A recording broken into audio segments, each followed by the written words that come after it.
everybody. Sound speeding video on. Excellent. Start of the month 2, day 5. Jeez. Yeah, we're getting into our second week. Second week at the second startup. Which is pretty wild. I feel like I start every stream and video exactly the same way, but I don't know. It's kind of become a ritualistic thing for me at this point, and people kind of enjoy ritualistic things in general. So if you're annoyed by the startup startup startup banter, then I'm sorry, but if you like it, then I'm probably gonna keep doing it. So anyway, yeah, start of week 2. Yeah, so we're just kind of chugging along. We've made it all the way through the image upload process. Well, we thought we had made it through, and then we had to kind of go through the process once again on Friday in order to actually get access to a URL that we could download that image asset to back on the front end. But now we're well and truly all the way through the image uploading thing, and we can spend some time on the actual UI side of things, which is where my strength is. So I'm looking forward to that. Yeah, so the plan will be to start with the morning warm-up. We're going to continue with this name validator thing, even though I've been doing it for this is day 6, day 5, day 6 of trying to do this thing. But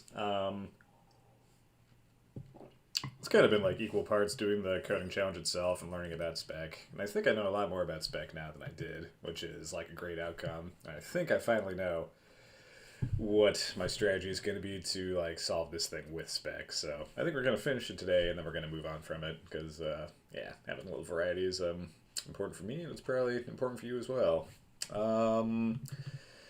Yeah, my mantra for this morning is going to be to chill. So after having done the first startup with Plotters the game and not gotten it finished, come to the end of the finish line, just way too far away from something releasable. I'm getting a little nervous about the time going away and whether or not I've once more bitten off too much to swallow, basically. So yeah, it's Monday. It's a fresh start of the week. Anything's possible. I still find myself pretty keyed up this morning, which is not a great place to be. So in order to focus on not getting so worked up about all this imaginary stuff that hasn't happened yet, I've got a little guy in a bathtub to remind me that it's cool, man. It's all right. We're making good progress, and I think we're gonna get something deliverable out. I should probably phrase in more optimistic terms. I know we're going to get something deliverable out this month, so all I got to do is chill and keep my head, and everything's going to be okay. I need to run around like a chicken with my head cut off because, I just need to, keep a steady pace of work up and make sure that I'm, working effectively, and, it's all going to be okay, so just chill. Okay, cool. So our agenda is the daily warm-up and continuing the UI, which is very similar to our plan, so perhaps a redundant segment to get rid of later. Let me bookmark this. This looks like a really sweet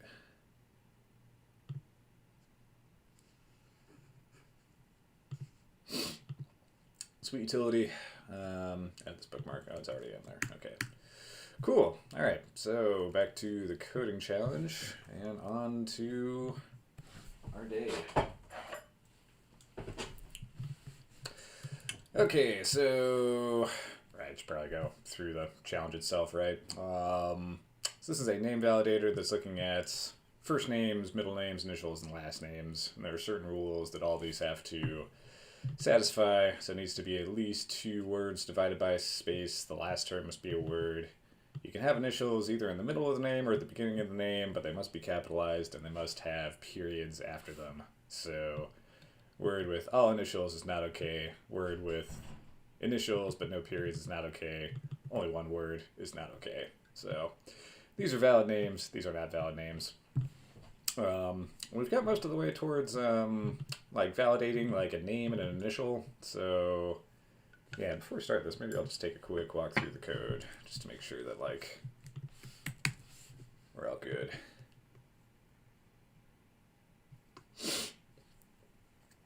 Excuse me, I feel like I'm very sniffly in the morning. Alright, so we're jacked in. Alright, so we got some predicates. We can check if string is capitalized. Oh. Unable to resolve simple defen in this context? Really? What?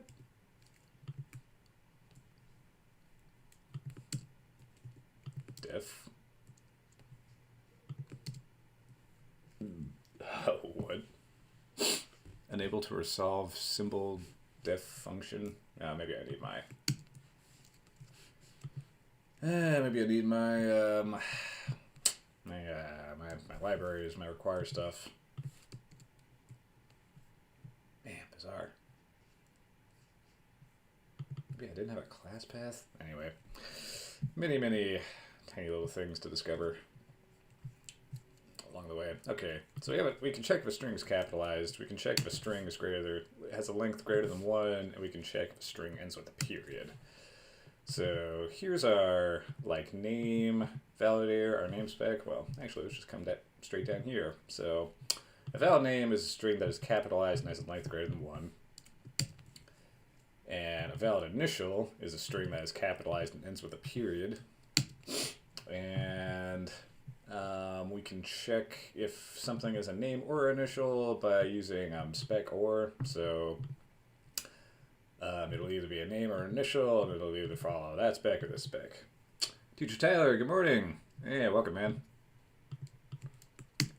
You may be somewhat surprised or unsurprised to see that we're working on this name coding challenge this morning. I think this is going to be the last day we do it. I'm also getting a little sick of it, so if I can't figure it out today, then I might just move on with it. But yeah, it's just walking through what we're actually working on. Okay, so we got our predicates, we got our specs.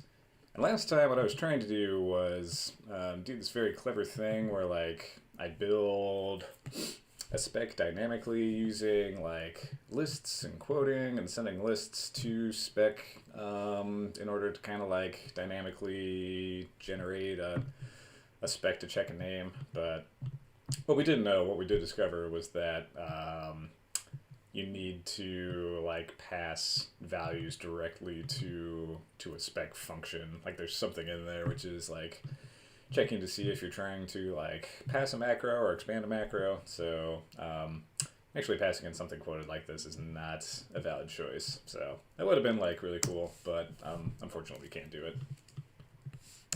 So right, yeah, I was trying to do that down here.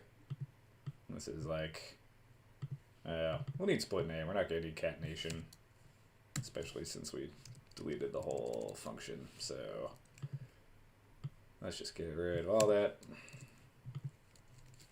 And pern split name. How about that? Load this in.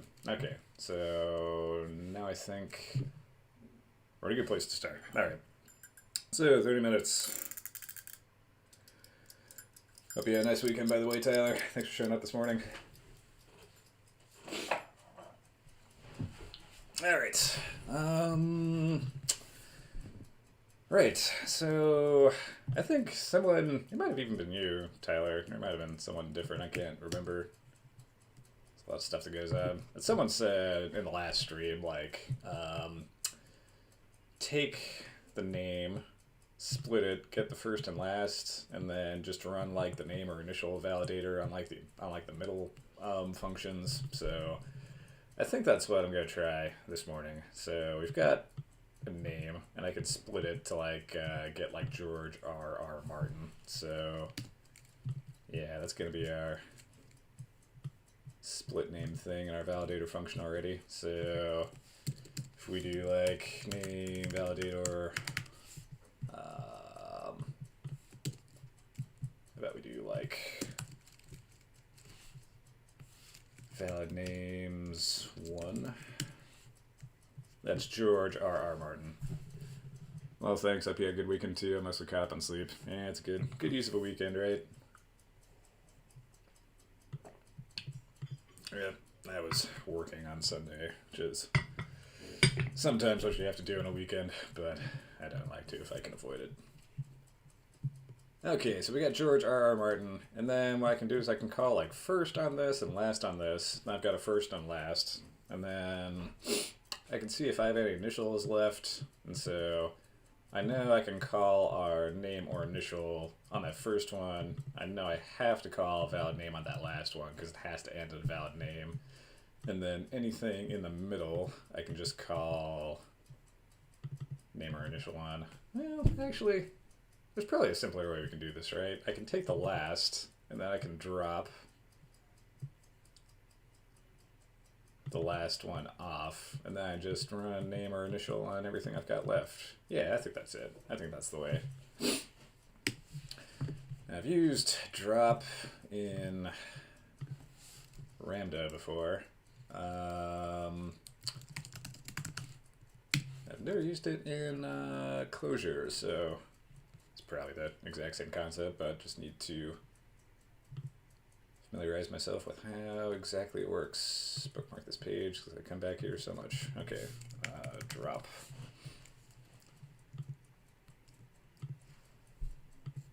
Returns a lazy sequence vol, but the first. Nope. So I want the.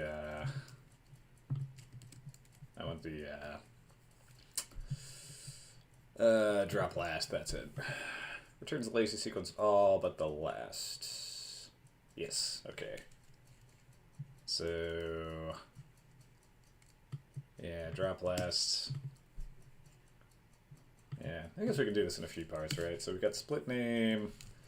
We've got last name is going to be last split's name. And then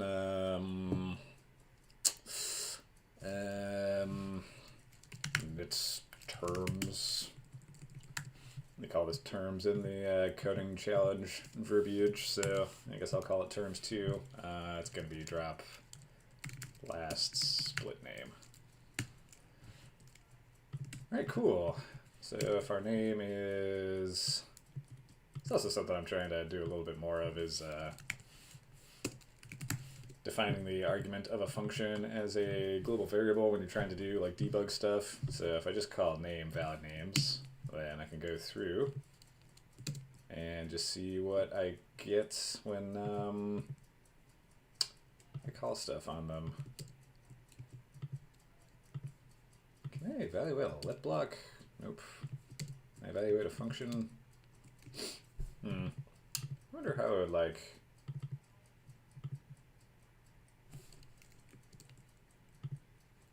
Because I've got like split name. I can call that function, but now this variable relies on split name, so if I call that I get an error. So I guess I'd have to do like def split name.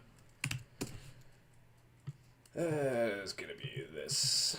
So I wonder if there's a good way to handle that kind of instance. So like last split name, Martin, right? So that's the last one. And it terms George R.R. Yep, okay. Cool, so now we got that.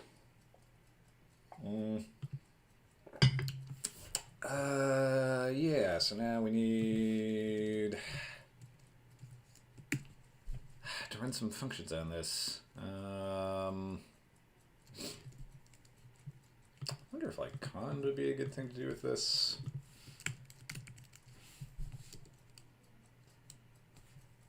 Maybe like a do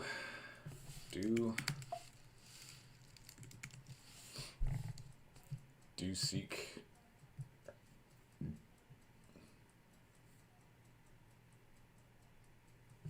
I think just normal do will be okay. So I want to run like multiple functions against this thing. Evaluates the expression order and returns the value of the last.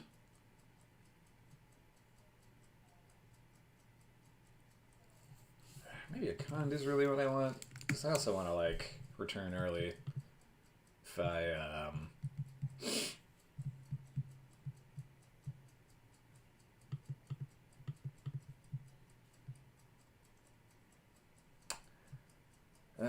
return early if one of my terms fails. So this will just return the first one that returns true.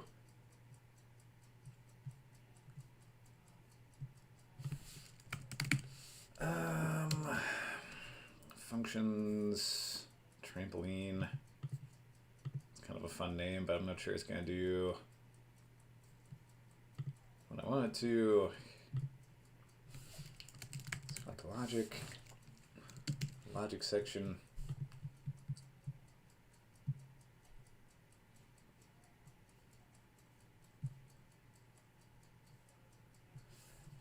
IO, function, special forms, let function, loop recur, set, through, try.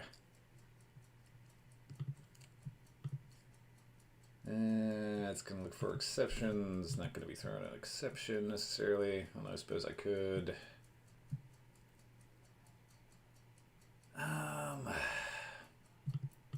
Every predicate, takes a set of predicates and returns a function f.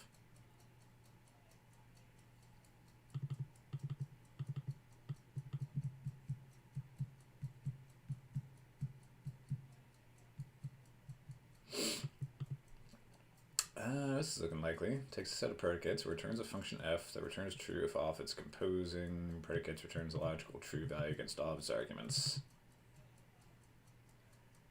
I can only call that against one value though.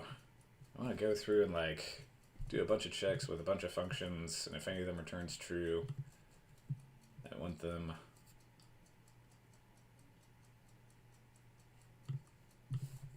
Okay. I was writing a bunch of JavaScript this weekend, so the way I do this in JavaScript, not knowing which utility function I want to do is tests. Man, I don't even have my... How do I know what tests are in if I don't know...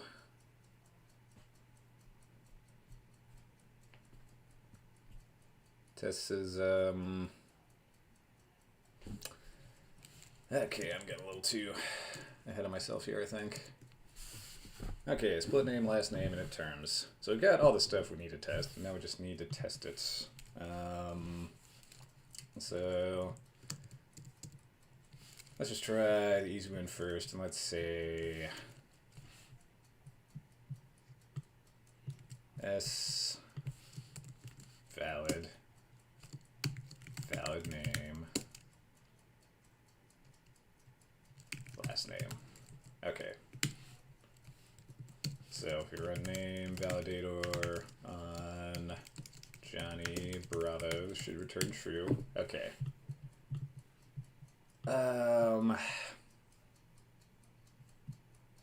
maybe like S and is the S and S valid last name, and right. This is the point I wanted to use regular expressions, spec regular expressions, spec. It's like this one, I think. Turns a red Jacob, watch one or more values matching a predicate. Jeez. Back to my YouTube video.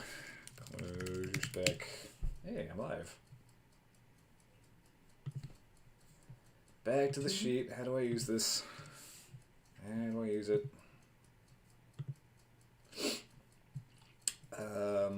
It's like S plus S cat S plus number. Turns a regex operation that matches one or more values matching a predicate. Produces a vector of matches.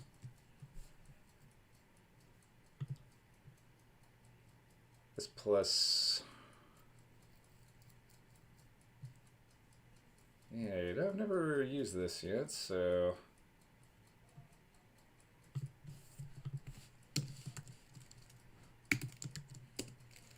Number. What happens if I just call it? Wrong number of args to pass to spec alpha plus.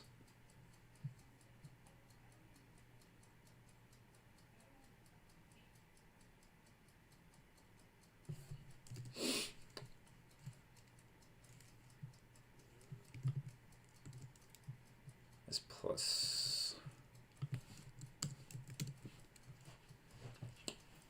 Alright, so we get that back. Now, how do we actually call it? Nums.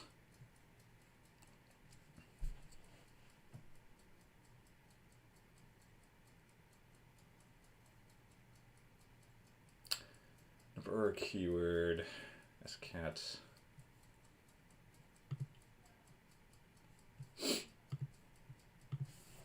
Kind of blows my mind that this spec thing has been around for like 4 years, 5 years. There's still like nothing in the closure docs, unlike some of these things. I guess there's a lot of functions and it's all like community driven, so that's one aspect of it, but a little surprising. S plus. Well, how about I just like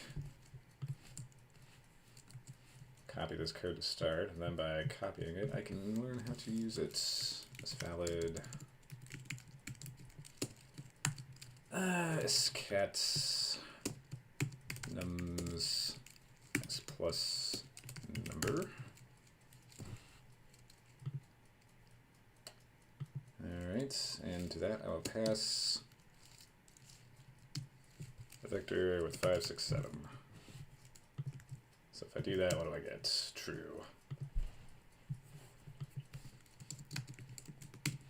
False. S conform. Invalid. S explain. Failed number at index 1 of the numbers. Okay.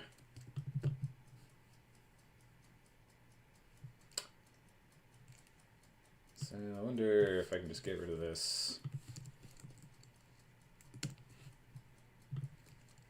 As number 3, 5, 3, 7. Cool. All right. Right, so this says I'm going to get a variable number of things, and I'm going to check them all against one predicate. So, right. So I guess I want S and. Then I want S valid spec plus name or initial.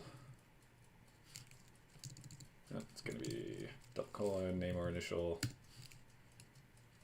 And I'm going to call that on init terms.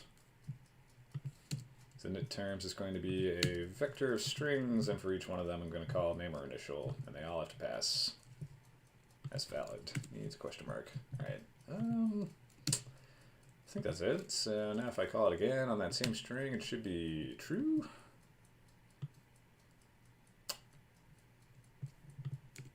Or maybe I just need to wrap this in another S valid.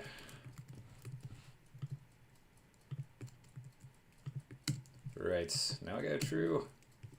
Johnny P Bravo, true. Johnny P without the period. Here's the test. Nope. No.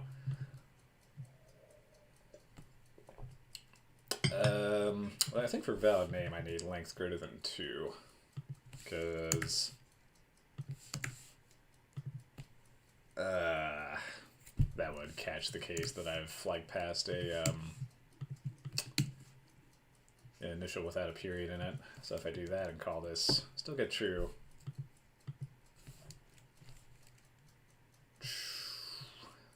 So I wonder why. Definite terms. Going to be the result of dropping last on the split name. So now what is init terms? George RR. So S valid name or initial init terms. Right, yeah, we already knew that. It's a valid one, so now if we go invalid names, I think we want to check the first one. So now what are the init terms? Nope. Need to load all the rest of this into the REPL. Init terms is JR, and if we check S valid on those init terms. Yep. What does it say? False. Right.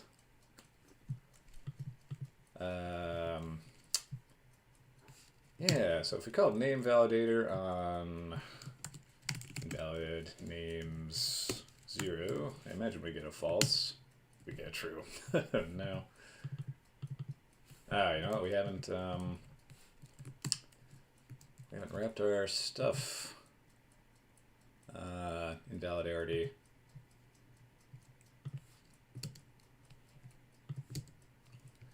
Execution error.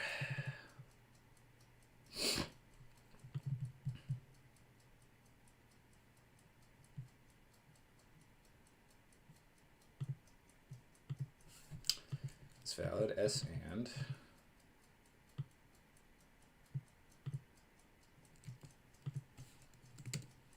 whatever. Last name. So what happens if we call def? Man, this thing ends up being much more of a process of me like learning about Clojure itself than actually solving the coding challenge, but I guess that's the more valuable activity, isn't it? Alright, so if we call S and on both of those, what do we get in the REPL? We get some crazy object. So what do we pass S and to?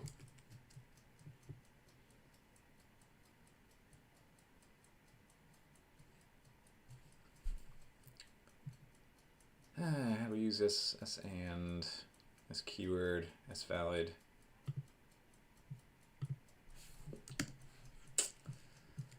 Guess we can go back to the community docs, but we might not find much. And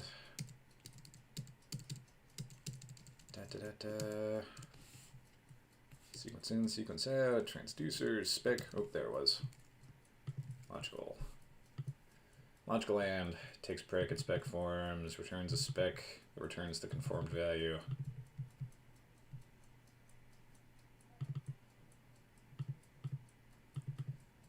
Returns a spec. Returns a spec. Okay, so that's what we're seeing in the REPL. We're seeing a spec. What do we do with that spec? S conform? S conform.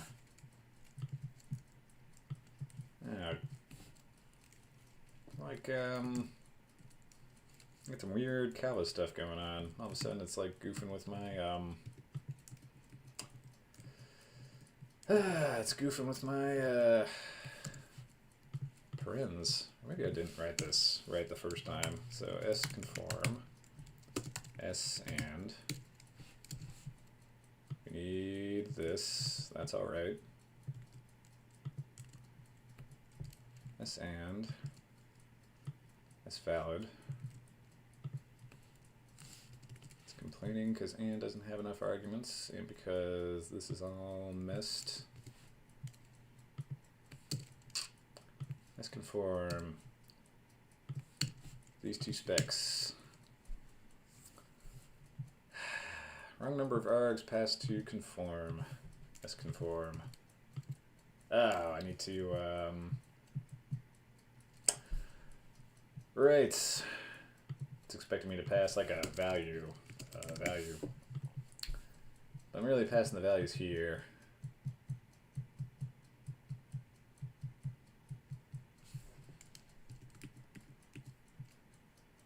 So I can do this and get a spec back, and then, man, what do I do with that spec when I have it? I don't even know.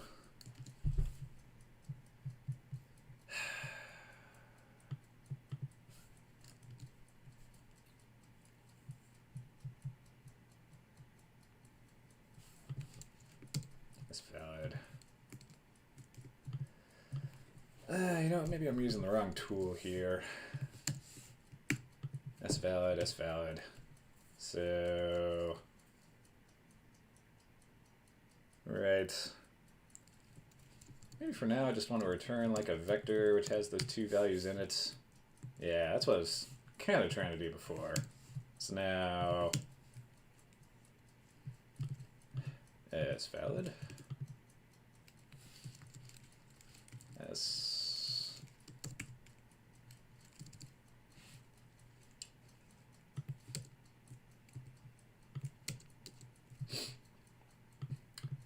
Last name. Name validator.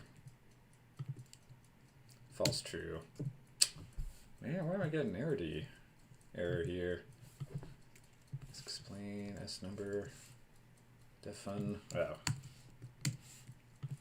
Got the wrong number of parens. Alright. So now I've got like that. One of those tests return false, one of those tests return true. Then I want to say like every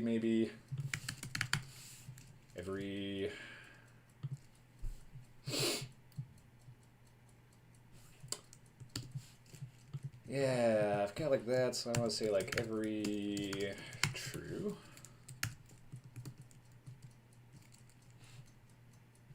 And then, man, Calvary, you're goofing me, man. Resolve symbol every has a question mark.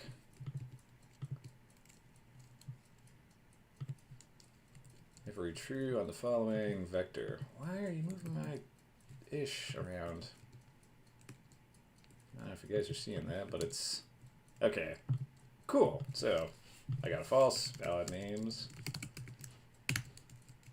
0, true. Excellent. Yeah, that's it, right? Yeah, that's totally it. Invalid names. I wonder if it works on this one. Invalid names 1. False, yes. Invalid names, I think this will return a true, but I think I'm not too concerned about that. Ooh, false. There we go. Does it work with all valid names? Oh, how much time do I have left?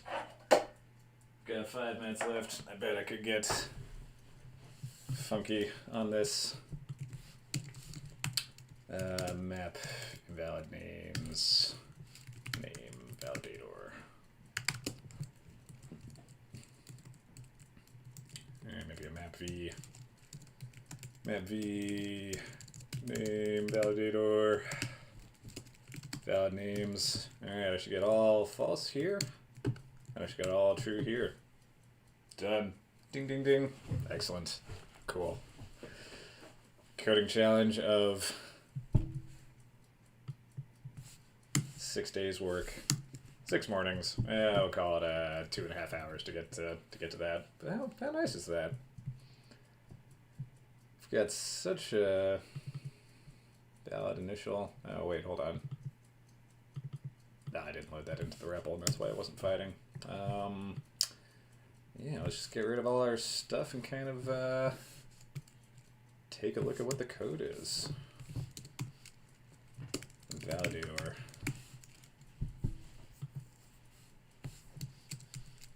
Run tests.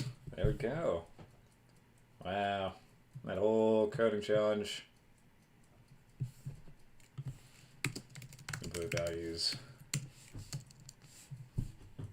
Like code included fits in one page on the screen, so you don't even need to scroll. QM Stewart says, well done. Hey, thank you, man. I appreciate it. Only took me 6 days, but we learned a lot in the process. Wasn't really days to do the coding challenges, days to learn spec, which is pretty good, I reckon. Yeah, no, it's like a wacky tool, and it's also, yeah, oddly short on documentation, at least in this, Clojure Docs page. So, yeah, anyway, I should stop getting down on myself and, yeah, just sit and check out my code a little bit here. This is nice. This is exactly what I want from Clojure, which is just this like ease of expression where you can like have these very simple like building blocks, which you can build it very quickly into something more more elaborate and like functional, and yeah, you don't have to like wade through a bunch of like crazy stuff to actually like make it happen or understand it. It's all just like kind of there, sitting there. Excellent. Cool. Nice. Well, there we go. Let's run down the clock here because we're already done. Excellent. Finished with time to spare. Wonderful. All right. So, yeah, you know what? That was there was like there's like a gist where you can submit them. Yeah, so how about we go here? There's a bunch of people's solutions. Do you just comment? There's one person who used spec. Ooh, there's actually, yeah. There's one other person who used spec in this whole gist. I want to check out his solution as well. So, spec and string. Okay, so he's splitting his words. He's checking for blanks. The name is a regex. Oh, so this is all like regexes in the specs. Can we get a blank? Yeah, sure. Yeah, so this is the gist link right there, and then I will post the coding challenge link as well. And there's that. Awesome. Yes, this guy did just like regex or initial name. Names are initials, last name. Yeah, interesting. A term. Additional name, full name. Names are initials.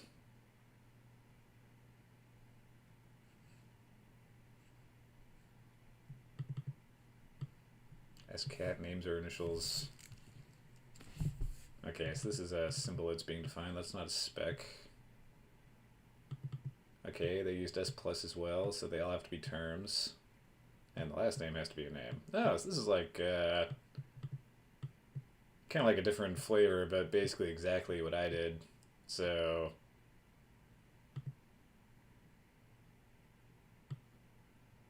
yeah, they're checking all the stuff up until the last name to see if it's a name or initial, and they're also checking the last name to see if it's definitely a name, not just an initial. Yeah, cool. That's yeah, it's always interesting when two people come up with the same solution to the same problem. But yeah, how about we let's copy this down here. We were trying that generator thing earlier, it didn't really work. Don't need this. Don't need this. Don't know when you need gen class, but pretty sure you don't need it for what I did here. Alright. How about we reference this guy at SC. I wonder if that matters. Yeah, it seems to matter.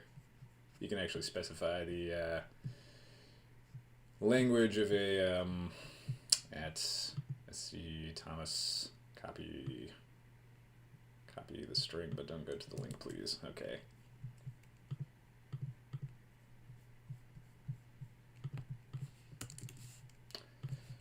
At this guy. Nice to see another usage of spec. This was my first time using the library. Really interesting stuff. How about a thumbs up? Alright, cool. And there we go. Excellent. Alright. Well, let's move on, shall we? Yep, so you can check out that gist if you want to like take some looks at everyone else's code or perhaps my own code. And now we're done. Alright. Really interesting stuff. Glad I took the opportunity to learn spec, because I can totally imagine scenarios where I can get some utility out of that. Alright, so we'll close this and let's move on to done.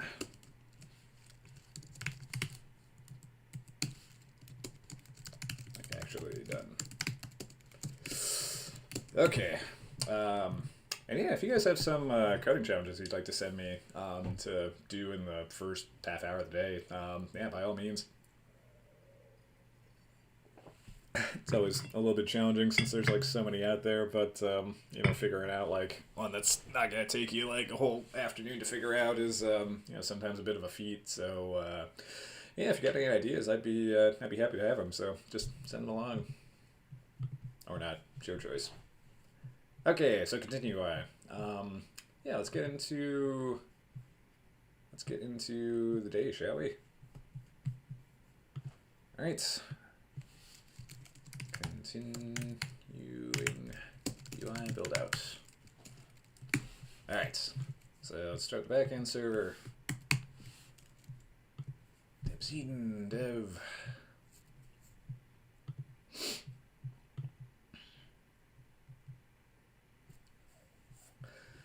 And something I was also trying to figure out that I'll make quick mention of is, I don't know if you guys have any experience with this, but I've been trying to like put together a VM running server port 3000. Ah, right, because it just like runs it automatically. Been trying to come up with a VM that will, or a like startup script, I guess I should say. Maybe a Devseaton alias. I'm not exactly sure what I'm trying to do here. Oh, you posted your snippet in the Slack channel. Excellent. Yeah, I'll check that out after we're done. Anyway, I've been trying to figure out how I can have like an alias which will start a socket REPL on a specific port that I specify, and also call the main function of my app to start it up. So basically what I want to do is I want to like have some kind of like start command that can like get a socket REPL running on a specific port, and also like run my program automatically. So now the program's running, it's all loaded into that socket REPL, and if I wanted to, I could like SSH tunnel into the socket REPL in order to like debug or develop or something. I was trying to figure that out on Friday, and I was getting like really kind of confused as to how I would actually go about doing something like that. So if you guys have a suggestion or like maybe an article or a video you can point me to, that would be very appreciated.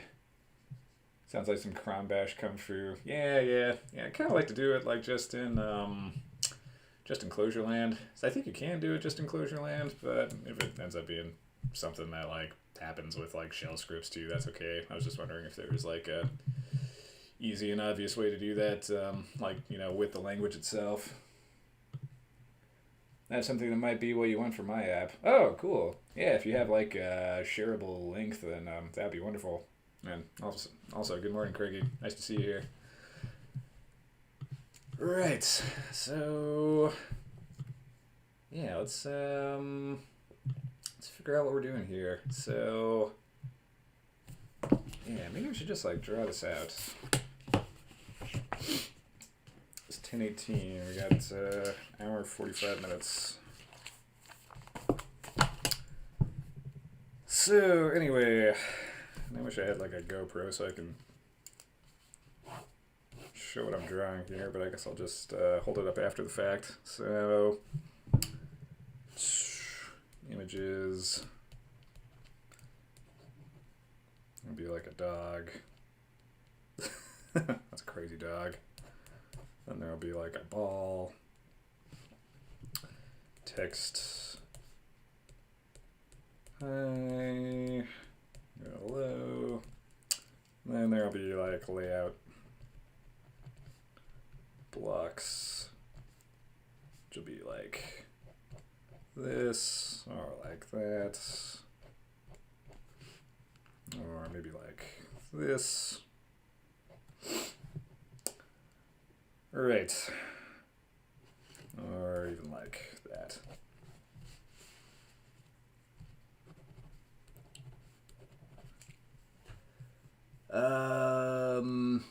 Good morning to you too. I use an alias that calls main which then calls an init function. Maybe you can do something similar. Ooh, yeah.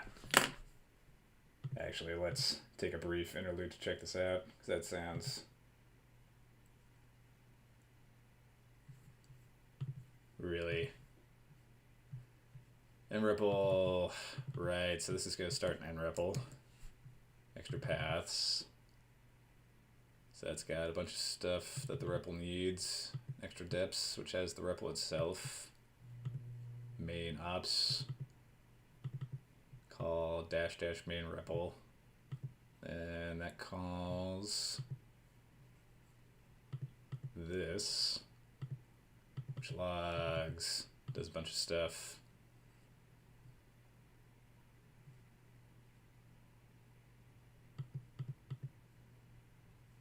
This starts the REPL. This starts the REPL, I think. Is there another link? Shameless plug for my GitHub projects. That main REPL calls this dev namespace. Right. Yeah, this looks like more or less what I need. Cool. Anyway, everybody head over to Craig's GitHub page. Excellent. Yeah, I'm definitely going to take a look at this later because this looks pretty much exactly what I need. Excellent. The dev namespace starts in nREPL server with the nREPL command line dash main and then starts a reply client. Yeah, exactly what I need.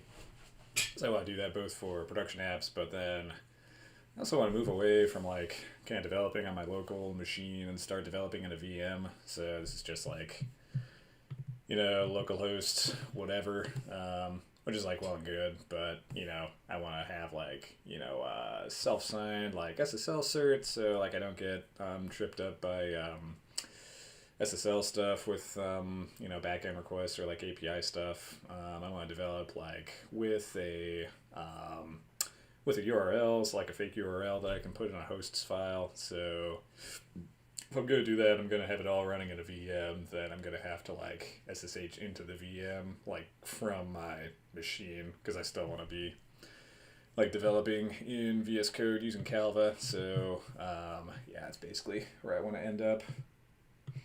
I do all this locally though, so not sure about all the remote stuff. Yeah, I think the missing piece with reply is a nicer REPL than the others I found. Yeah, cool, I'll check that out. Yeah, I think the missing piece that would make it possible to do what you do on a VM and what I'm going to do, or hold on, what you do locally and what I want to do on a VM would be like a reverse SSH tunnel into the VM, so I can like get the port that the REPL's running on and like forward it to my local machine, and then after that I should be able to just hook it up in Calva by like connecting to that port, and you know, it'll be like as though I was developing locally, but I'm really developing like remotely on my VM. So yeah, I'll give that a shot this afternoon maybe, and let you guys know how that goes. Great, really appreciate that though. That was very confusing. What I consider entering the YC build sprints coming up. I don't know what that is.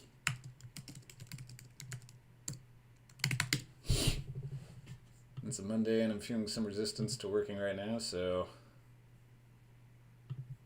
20 equity free grants. Ooh. 20 pieces of free money. I'm into that.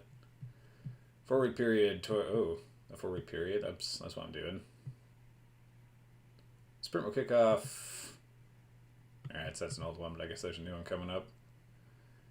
Administered through our startup school platform. Also, we'll be awarding 20 grants of $10,000 to winners selected from among the sprint participants. Ooh.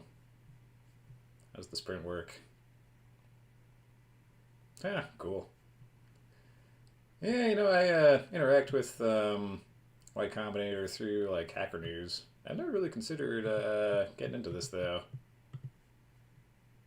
It's kind of my patron saints are David Heinemeier Hansen and Peter Levels.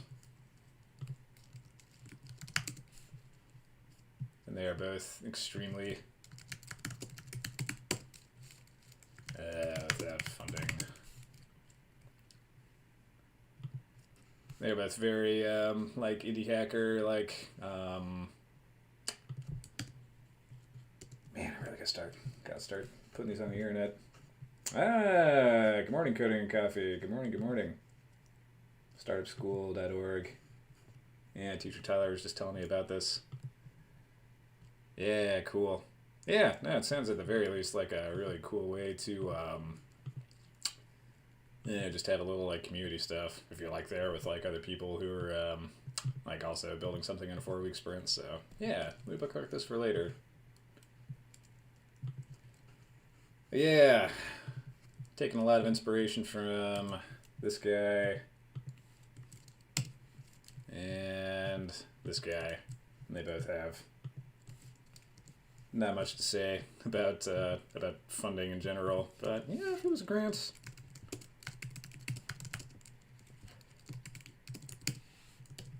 If it was a grant with like no strings attached, no time bomb strapped to my back, then yeah, that's a different thing entirely.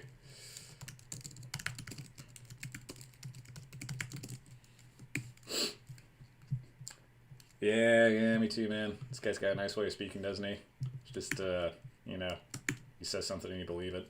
All right, bookmark for later. Bookmark this page. Great. Man, Coding and Coffee, you're up early, man. It's like 7 o'clock over there. Yeah, I guess if you want to wake up and just like watch this before starting work at 9, then that's probably a good way to go. Anyway, I was drawing something and then I was going to show you what I was drawing. Early bird gets the worm, right? Okay. So, you guys can see that right side up. Okay, cool. So, we've got our app, and we've got some stuff over here. I had 3 times overstock calls that expired Friday. Got a sign for 27,000. Woof. I don't know what that means, but that sounds like a lot of money. So yeah, I hope you're doing okay. Sold this morning pre-market for 29,000. Oh man, jeez. Took me a year of my life once upon a time to earn that much money. So yeah, congratulations, dude.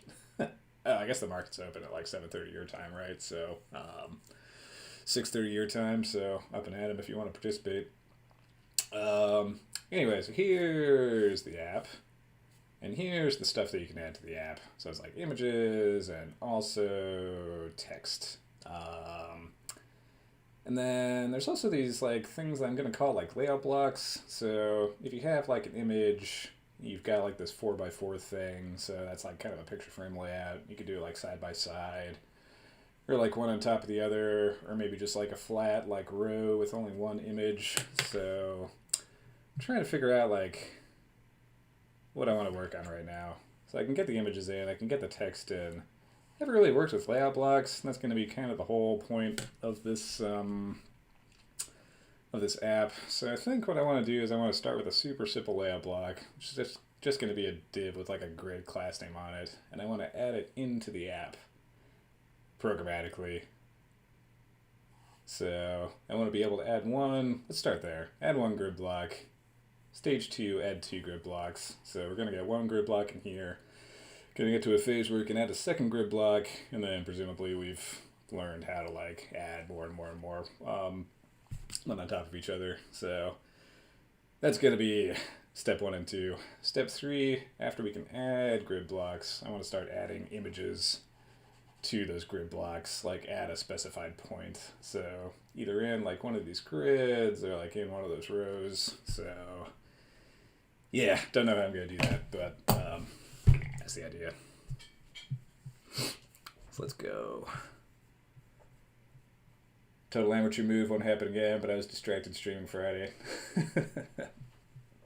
Yeah, it's fast-moving world of finance. It's a risky thing to become distracted. I could imagine. How do I want to do this? I feel like I'm going to make everybody throw up if I'm going back and forth between desktops too much. So let's just do this. Add templates to the page, add more than one template to the page, put something in templates. Layout block is what I was causing that. Layout block.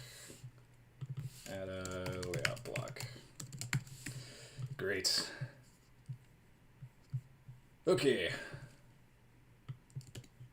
So off to the code.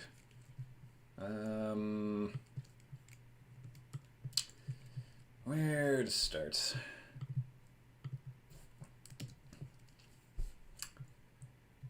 I think I'm just gonna start real easy. Section class app. I think I'm just gonna throw this in another function for now, so I'm not like too distracted by it. Like I don't need to like throw it into a comment. Defin init app. Yeah. So I'm gonna throw that in there.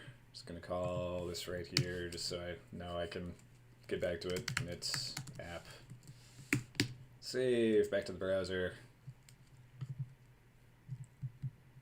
And nothing changed. Okay, that's exactly what we want. But great. First slate. Now we can add a. Man, we can sure add something. What are we gonna add? We're gonna add a grid. God, what am I calling this? Layout block. It's block experiment. Which is not a function that exists, so let's write it. Defin layout block experiment. Oh. Oh. Need to put that in our existing grid. That's probably a good first step.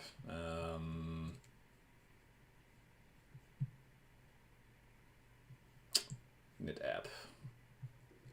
Section class equals app, right.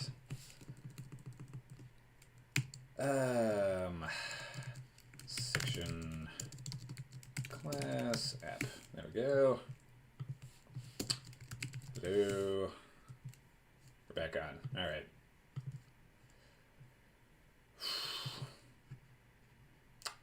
Man.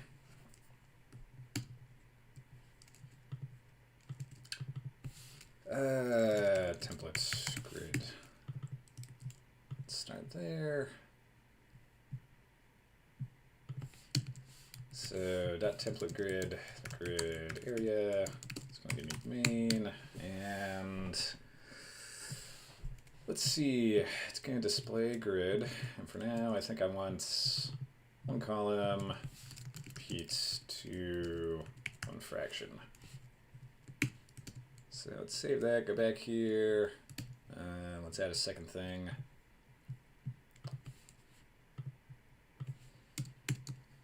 Man.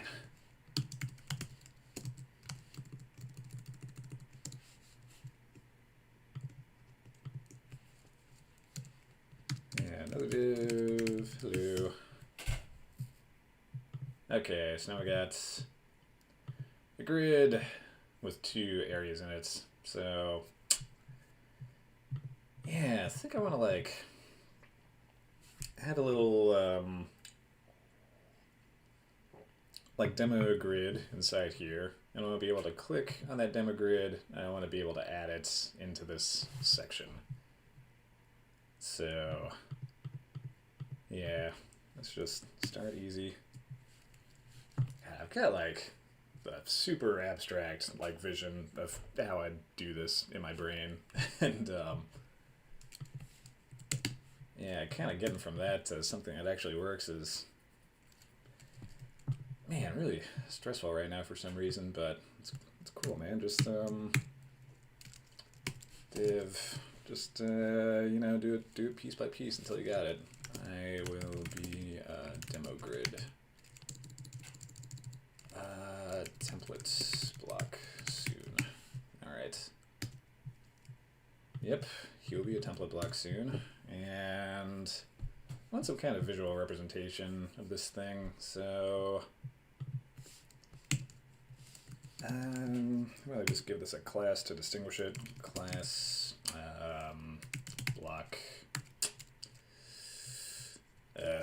Block, template, block, collection. There we go. Now we're gonna call this demo block. Oh. Class demo block. All right. It's one thing at a time. One thing at a time. Div class of demo block. All right. So I could do that like window pane one. That yeah, they're all probably about equal in difficulty in terms of like actual code implementation. So yeah, why not? Why not start with the window pane thing?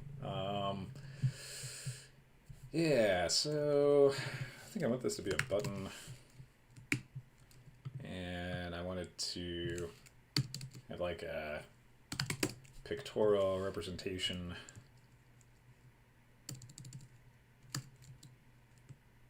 Button class of demo block. Placeholder text. I just want to make sure that this thing doesn't disappear off the screen. All right. Cool. So I'm going to click that thing, and then that's going to give me access to the actual templates itself. All right. So if I was going to make this, I'll probably put a div on the inside. And I would actually give that one the class of demo block, since this is going to have the styling on it. And the text goes in there. Yep, all good. All right, so let's head back to our CSS. Let's start doing this. All right, so what's this going to be? It's going to be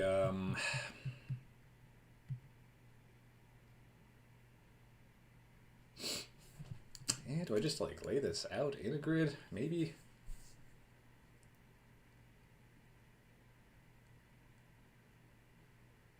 Yeah, I want like a box. Div border 5 border black. I want like a width back to the Tailwind docs.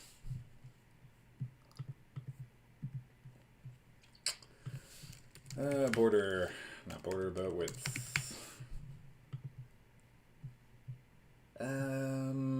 Yeah, so I think I want like a width 10 and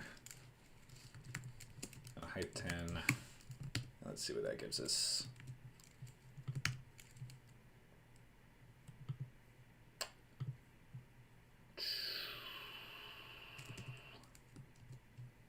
Okay, I think we got the wrong classes for the border. Border black, border 4, and probably a lot more height and width on this thing. Cool, so that's like half of what I want, just a little bit bigger. What? With 30, height 30? Probably width 40, height 40. This thing really likes even numbers, I find. Odd numbers at a certain level, and then even numbers eventually. Cool, so I got like the box. Now I need a way to like put little boxes in there. So maybe like display grid template columns repeats to one fraction.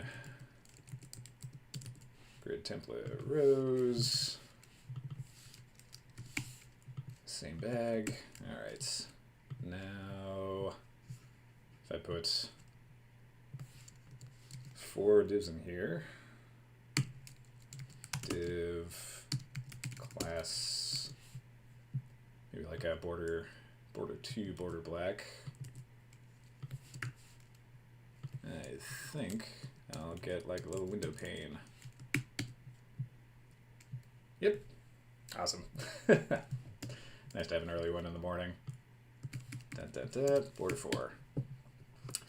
Great. So now I want to click that. I'm going to click here and I want to add it.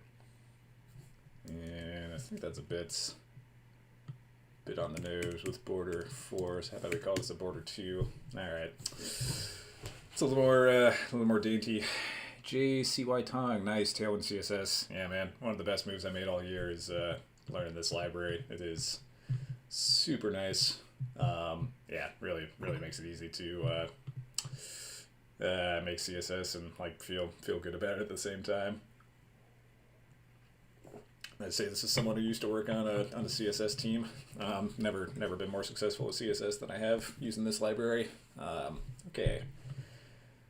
Cool. So yeah, we got a button with a grid. Jumping a bit ahead, but then we just add like one more for the sake of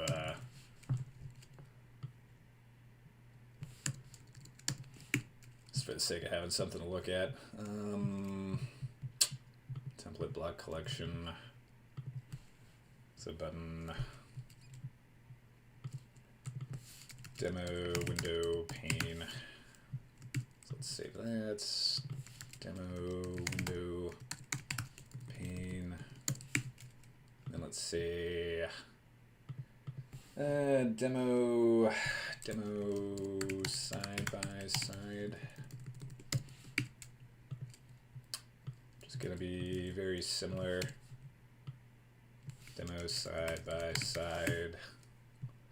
So it's gonna have 2 columns but only 1 row. Just gonna be like call it 10 rem.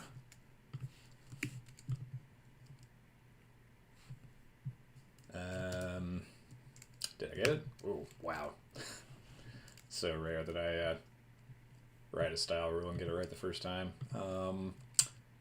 So demo side by side, template block collection. How about we just get this quick layout so we can have something nice to look at. Template block collection. Also going to be a grid. Columns. How about we call this 20 rem. Boink. Okay. So now we got 2 templates side by side. Now we can work on adding them in. All right. So, what is the first thing I would do if I wanted to do this? I would add a click handler to my button probably. So let's just chill out, man. All I gotta do is solve one problem at a time. Okay. So I like this window pane the best, so I'm gonna add the click handler here. On click. It's gonna be like a add block, add layout block.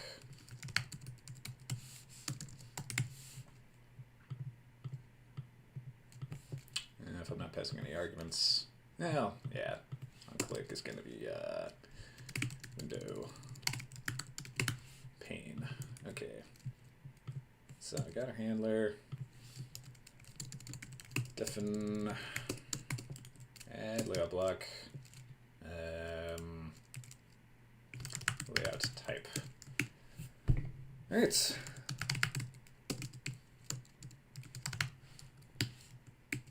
Let's just make this as dumb as possible, very slow. All I need to do is console log what the layout is. Window pane, very good. Button on click. Let's give you one of these as well. This is gonna be side by side. All right. Progress. We can click on a layout and know what it is. That's great. Heads up, I just posted your screen on our closure. This is too good. Ah, thank you, man. Yeah, I'll post my weekly summaries on our closure, but yeah, haven't posted the actual streams. But yeah, could be something that people want to watch this morning. Let's check it out. Appreciate the kudos, by the way. Must stay hydrated. All right, 10:45. Feels like I've been doing this for 1,000 years, but you know what, man? I've only been coding for 15 minutes, so we're already here. Okay. Great. So we got a side by side. We got a window pane. Now I want to click this, and I want to like click there and put it there. So let's do that. So I click. I think it's time for an atom. I think this is def once. Never really know how to use def versus def once. Selected layout block. It's gonna be our atom. Nothing for now. So yeah, we're gonna do resets. Selected layout block to our layout type. All right, so now we got an atom, and then now the question becomes how we get it in here. So I could just put like an on click inside this div, but I'm always trying to figure out like accessibility with these things. So like clickable things are easiest for a screen reader to find when they're like an element that's designed to be clickable. So that's why I put these things in buttons, for instance, because like yeah, you know, you don't really need need a button necessarily. Like back in the early-ish days of the web before JavaScript, like a button was the way you like submit a form. Like you put a button inside a form, and then you click the button, and like you know the web browser just knows to like fire the on submit event when you click a button inside that form. But now you can put like an on click handler at like any element. Although this is not great for screen reader purposes. So I kind of want to like make this div a button. So you like click this, it selects the layout type, you click the big button, and then that's how you figure out where to click to add the layout. Role equals button. Yeah, exactly. Right. Yeah, I think generally it's a little bit safer to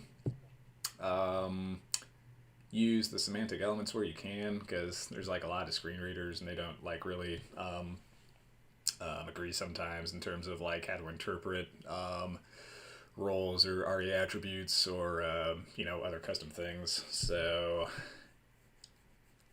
yeah, I think I'll make it a button for now, especially because we're using Tailwind. It's like I don't have any default styling to worry about, except for everything being centered. Yeah, should I stick with it? No, for now we're just gonna keep this as a div.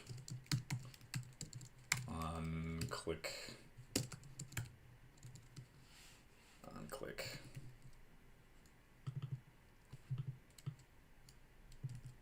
It's gonna be this function.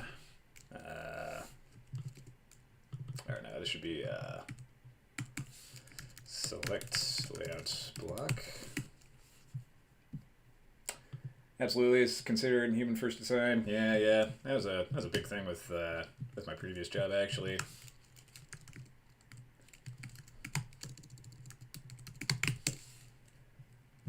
Speaking of financial services, this was the team I used to work on. Yeah, accessibility was a huge consideration. At E-Trade, we were doing a lot of work to refactor the site to make it more accessible, which is also like a really good way of just improving your code in general. Because like accessible HTML is correct HTML, like semantic HTML is accessible. So it's like really good way to be thoughtful about your users, but also to ensure that you're not writing anything that's like straying too far from like the toolkit that the browser is like supplying to you in the first place. So the browser is like a crazy framework in and of itself. Okay. Right, so I select this, and then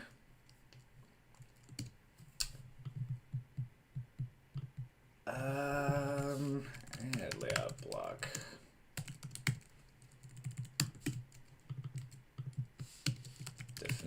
Add layout block. So this is going to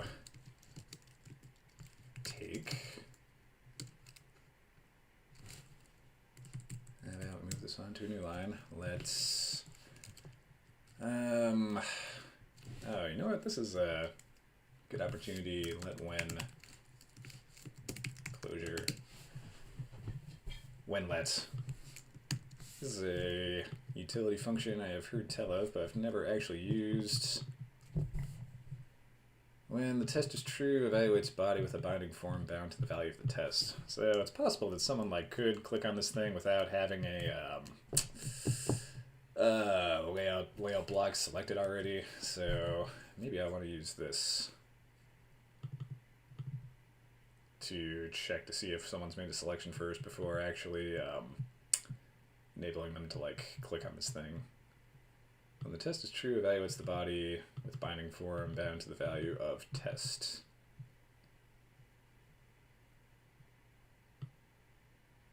So if you have passed me a vector, S becomes that. If you've not passed me a vector, we get nil. Okay, when let's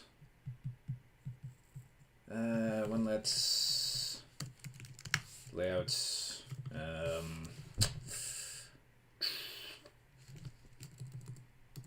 going to read the value of the atom, selected layout block, not nil. When the layout is not nil. Yeah, so I can already see 1,000 miles in the future when it comes to like, oh, so you're adding a layout block, are you adding it like after something, or are you adding it before something, or are you adding it like between something? So yeah, it's one of the things like making me nervous right now. So it's really easy to get super tied up and stuff like that, but you know what, if I start simple and I build on my simple thing, then I won't get tied up. So I think for now, what I'm gonna do is this. Def once. I want like a vector. I want a vector of layout blocks. It's gonna be layout blocks that have been selected and added already. So it's like selected layout blocks, added layout box, current layout blocks. Just layout blocks. Our atom empty vector. Okay. Yep, so now we're going to swap the layout blocks with the results of the following function. I'm going to conj whatever that was with new layout. Okay. Yeah, and how about we get ourselves a little like visual thing to show that we've done that. P first layout blocks. All right. Add layout block side by side.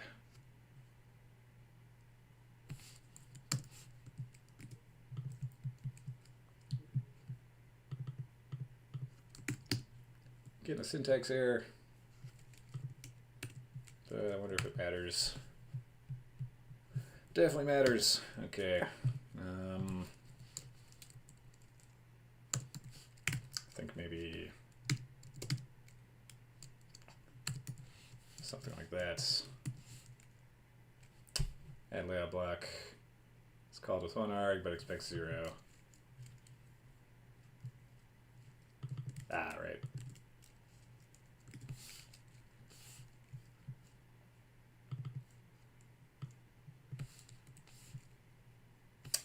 So don't need to call it with an argument, which means I can probably get away with doing that again. Right. I think we're good. Not good. Object is not a seekable.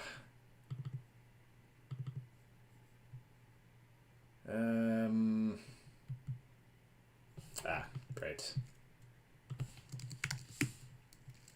So now we're gonna want to do that one.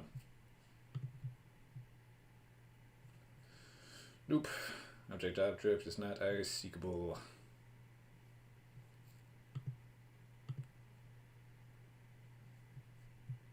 Man, if you guys got any anything for me on how to figure out your ClojureScript errors, that would be that'd be very appreciated. Sometimes I get into something I don't really know how to fix. Right, so something to do with that. Last layout blocks. Let's see, someone says go back. Get back.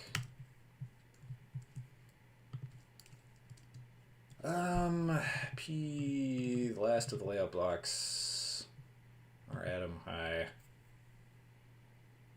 Or last, right, yeah.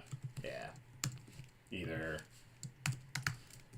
that function, if it has something to return to me, or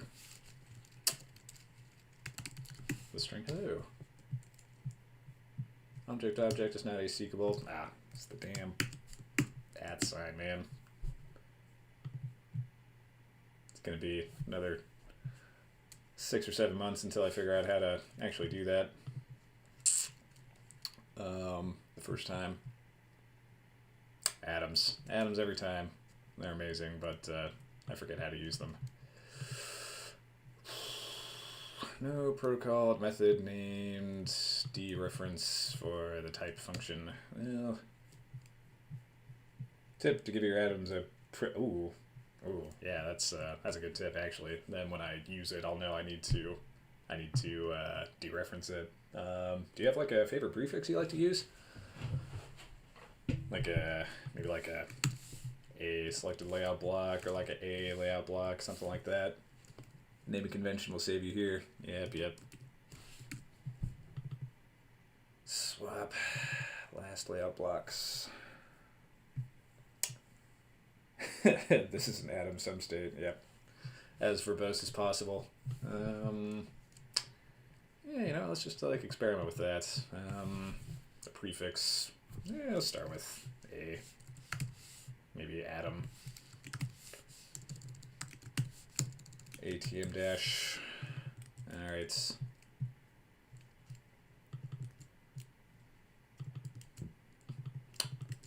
ATM layout blocks. Take the last of the layout blocks.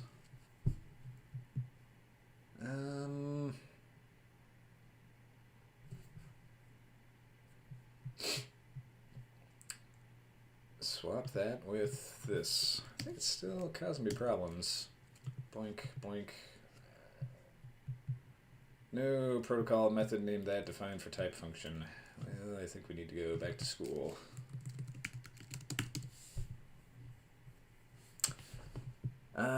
When is volatile used for atoms? Line 38. ATM.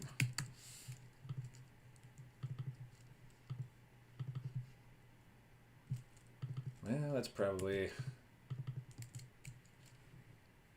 a good.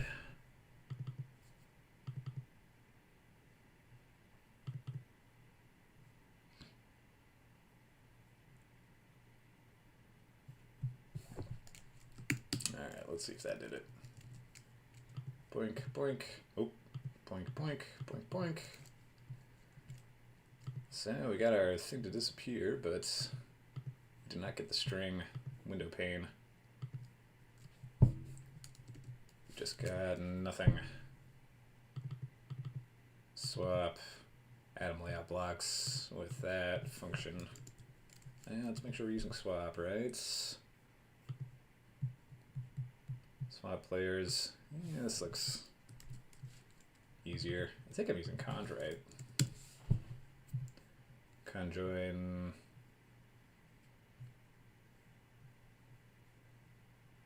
Conj player 2. Yeah, let's try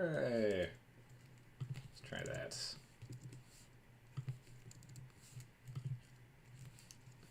No, we have too many parens. Okay.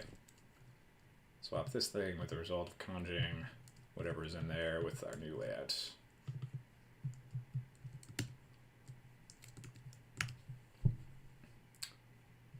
Boink, boink. Nope. Yeah, maybe this is a bridge too far. Conj at this.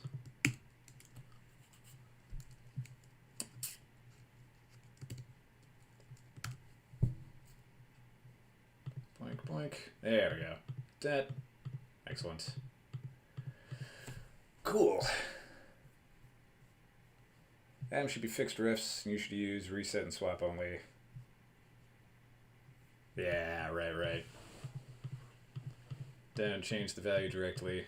Use our API in order to change these things. Alright, cool.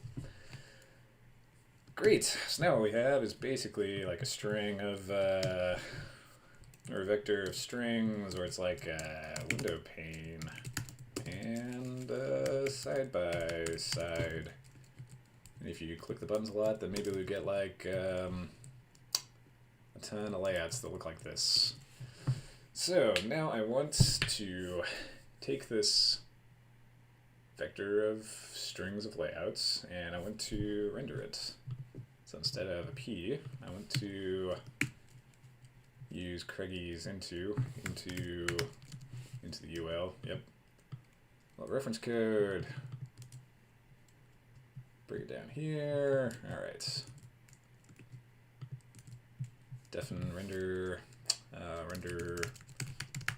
layouts. Okay. Into what? Into the div goes the following.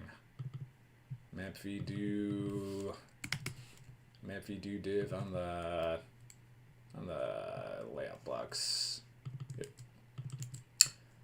Nope, not the selected one, but the ones we have added. All right.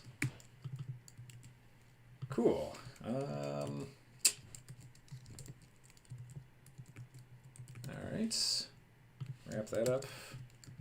Save. Back to the browser. We'll see. Oh, hey, we already got it.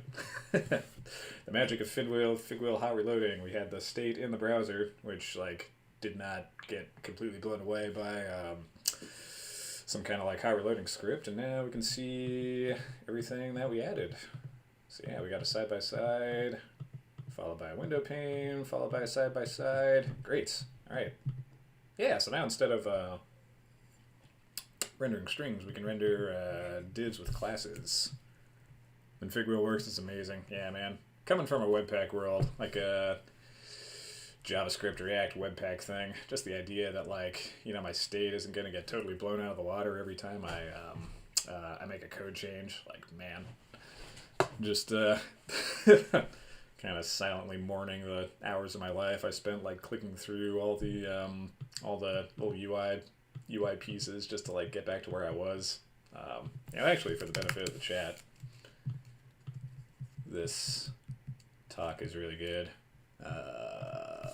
Clojure scripts Figwheel. Yeah, this is a really good talk.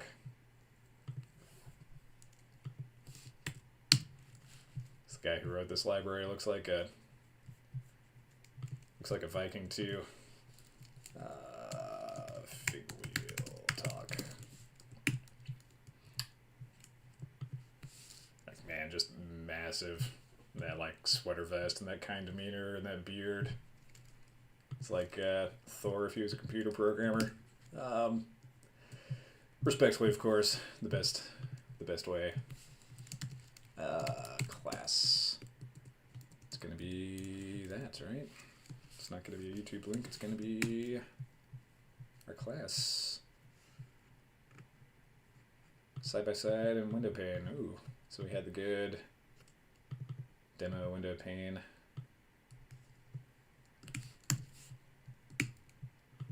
Right, so if we say side by side on window pane, no, I think we're just gonna get divs with we're gonna get divs with the class, but we don't have like the divs inside to actually do the layout. So yeah, what do we do there? Yeah, this probably becomes a button at some point, or maybe like a div with buttons in it. It's kind of the idea I have is. Let's back up a little bit. Oh, maybe go forward a little bit. Demo dash. It's like I was speculating on a kind of a drag and drop.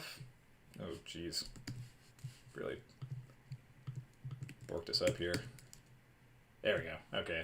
So, yeah, last time I was thinking it'd be like a drag and drop UI, like we were looking at Dragon the JS on Friday. The more I thought about it over the weekend, I thought like kind of like a point and click UI would be a lot easier, like especially on a phone, because yeah, it's kind of a rare app that does like drag and drop well. I think drag and drop works really well on a desktop. And it probably works okay on a tablet, but when I've got to like drag and drop stuff on my phone, it just like doesn't feel like all that great. Like, you know, dragging and dropping like on the screen is like one thing, but if you can imagine like demo, demo. And kind of the point of this is to like make a better UI too, which is why I'm like harping on this right now. But if you can imagine doing this on a phone screen, warning, don't let hackers tell you what to do. Oh, geez. Boink, boink, boink. Okay. Being on like a phone screen, and say I wanted to like move this picture down here, like, you know, I'm simultaneously like, for the benefit of the viewers at home, like kind of holding the trackpad and like also like scrolling at the same time. So you can do that with a trackpad, but like holding the thing and like scrolling, moving the finger to the bottom of the phone to like get it to, you know, scroll while you're holding it, and then trying to figure out like where to place it. Like, it's all like very kind of stressful and error prone. So I'm thinking like a click thing is going to be better. So yeah, what was the point of all that? Oh, okay, maybe I can define like not just divs with class names, but like kind of pre-built components where it's like a div that has like buttons. So instead of oh man, a button of buttons. Tying myself in a knot here. No, it could be a button in here, but it can be divs for this. These will be buttons later. This is all very confusing, I'm sure. Transparent on-hold gamer D-pad buttons. Yeah. I kind of like those in some games, actually. Yeah, I think Among Us does that really well. If you guys have played that game, yeah,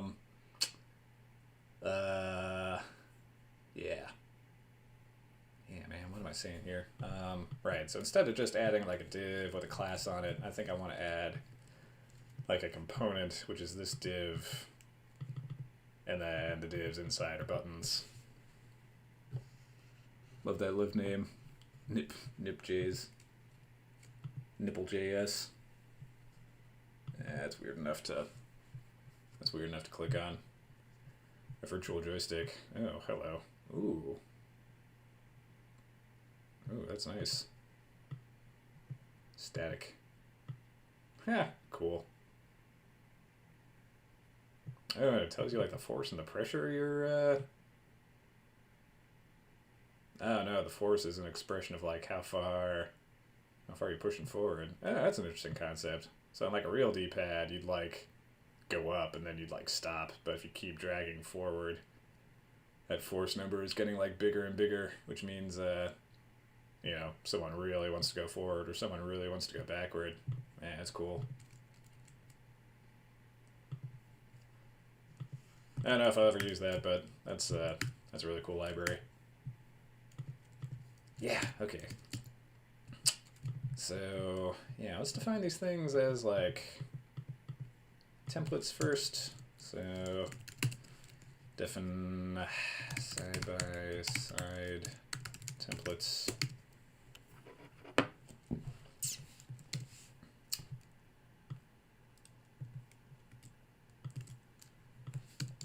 Define window pane templates. Function of no arguments that returns this. Alright, so now we got side by side templates and we've got window pane templates. Great. Back to the browser, all is as it should be. Except it doesn't work anymore. Oh, right, we're adding divs without content, so yeah, there's probably something on the screen, but we can't see it right now. Okay. Window pane, templates. And I could do something really complicated where I make this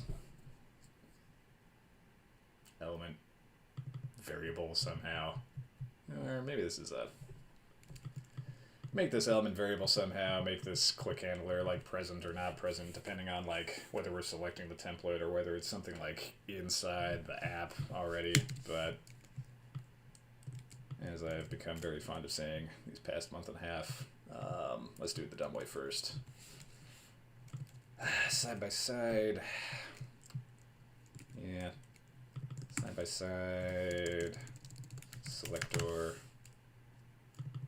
Window pane, selector, and then we'll have two more side by side block, window pane block. All right, so how do these differ? These do not have a button. No buttons. Well, they will have buttons, but in different places. Alright. Boink, boink, boink, boink, boink. So this will be a button, not a class. And on. Oh. Doesn't like the multi-select. On what? It doesn't like the spacebar. On click. It's gonna be line high. Nope. High.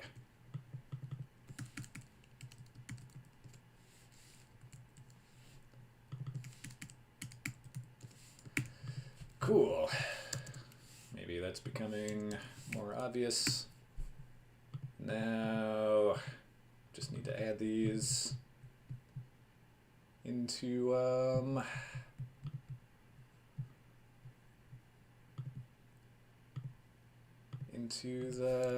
the app somehow.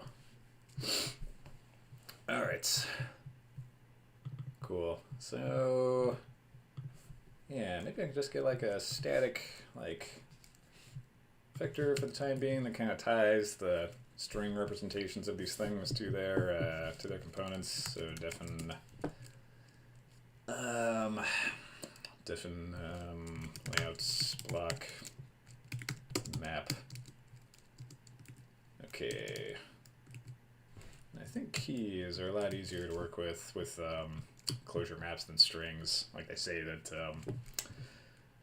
any old any old thing can be used for a key, but I think really when you get down to it, the keywords are the easiest thing to use. So yeah, we'll say window pane. Oh, you know what? I can send a keyword instead of a side by side. These need to go above, don't they? Alright, layout block map. Window pane is going to be the window pane block. And the side by side is going to be the side by side block. It's not a function, but a variable. Alright, now we're rendering the layouts. We will not simply render a div, but we will first do a little cleanup. Okay, so we were sending a string, now we're going to send a key.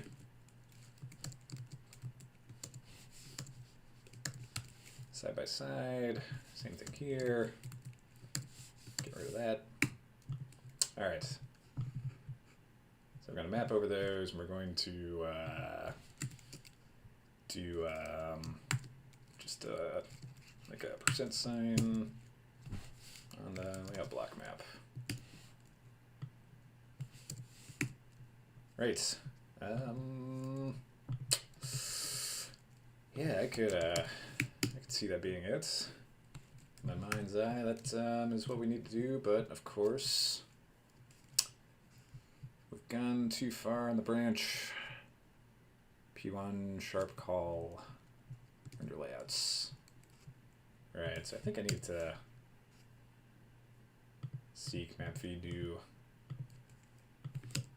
Right. This layout block map is definitely a thing.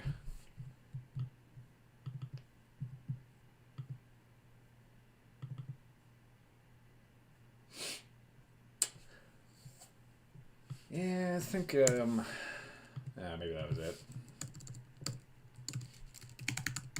There's gotta be all kinds of stuff I need to do to make sure, like, that isn't empty first.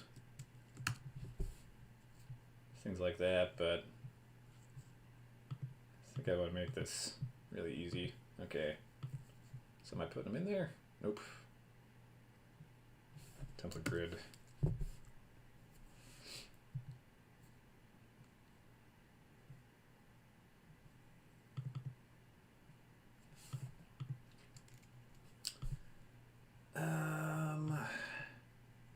Render layouts. Into the div goes the following.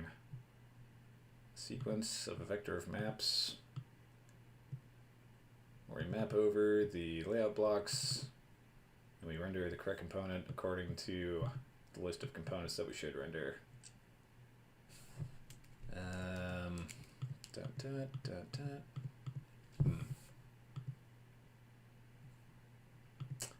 Refresh for good luck. Oh, someone has something to say. Why do you need the do and the do layout block map? To eager load a lazy collection, probably. Yeah, your guess is as good as mine, man. That was Craigie that recommended we do this.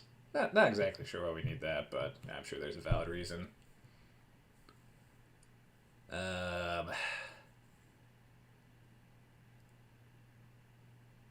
Yeah, that's how you. Pretty sure it's how you access something on a map, right? Window pane, layout block map. What's this?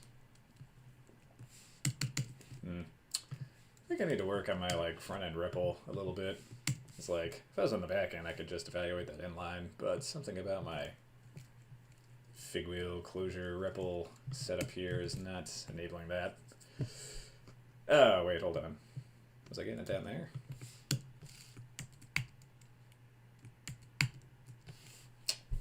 Depseed and Figwheel main. Well, this. Let me do it.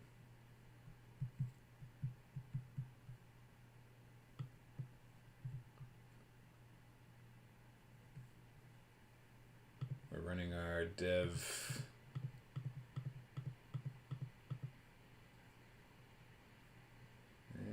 I think it's. Might work.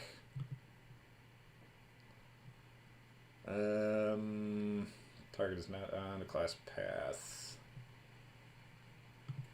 but the thing will run anyway.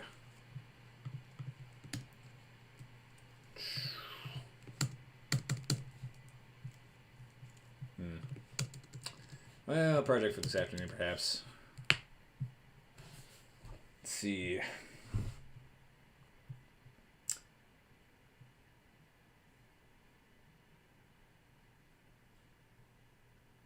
Wrapping in do make sure this symbol is interpreted as a function.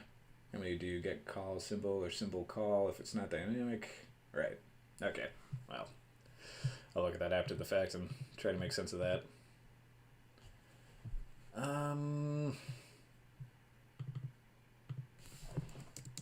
If I just like render a window pane every single time.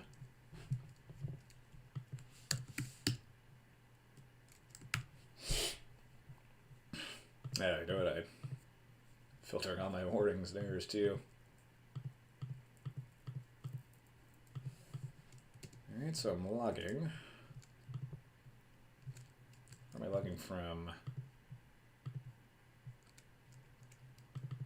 Window pane selector, select layout block.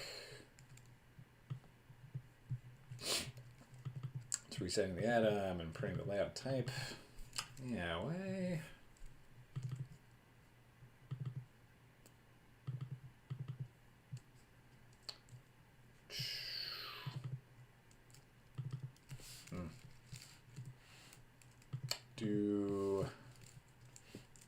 What was this before?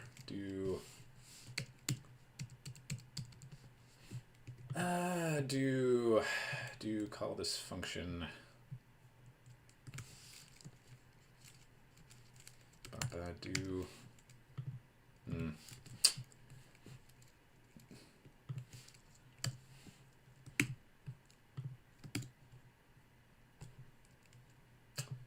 Boink, boink, boink, boink, boink, boink. Yeah, so it's something about this. I wonder for now if I just like wrap that in a div and then do %sign on the layout block map.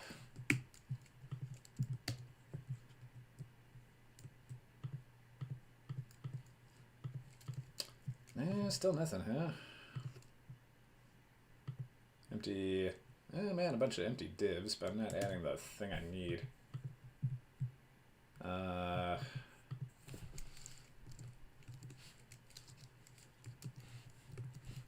Maybe the wrong syntax.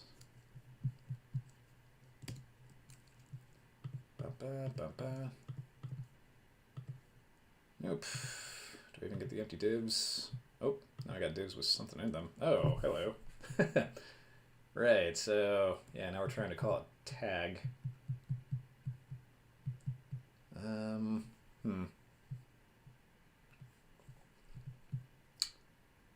Make sure the symbol is interpreted as a function.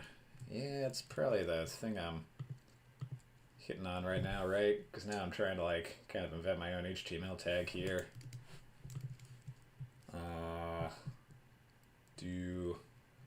Yeah, you know, maybe if I have like a let block here, I can define my let components be this thing.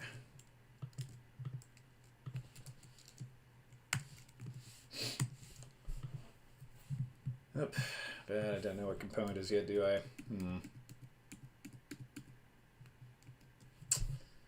Into the div goes this thing.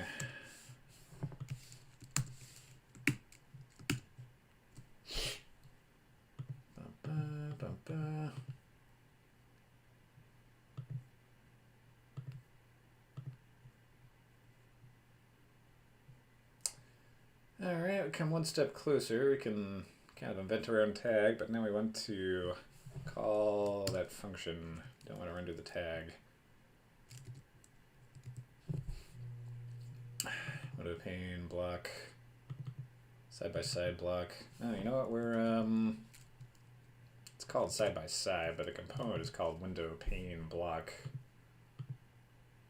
So maybe I'm not window pane side by side. Window pane side by side. God, this is how you. Let me make sure I'm not totally crazy here. Hi, hello. Hi.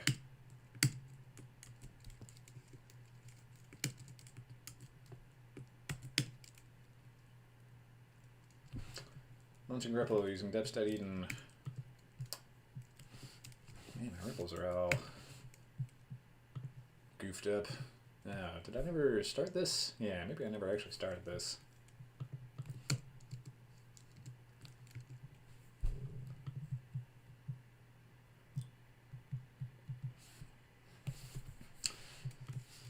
But get in there. Oh. Am I stuck in the middle of like all that stuff I was trying to do? Yeah, I think I am. Alright, well, I had a REPL running this morning, and it was the Code Challenge REPL.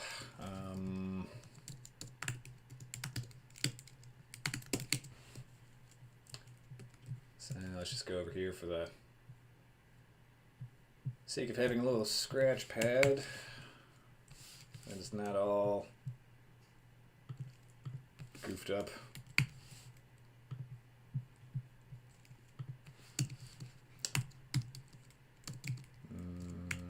Hello, how are you? Yeah, that's right. That's what I'm trying to do. I got the key. I try to access the map with the key. I get the string back. So I've got a map. I've got a key. Get the components.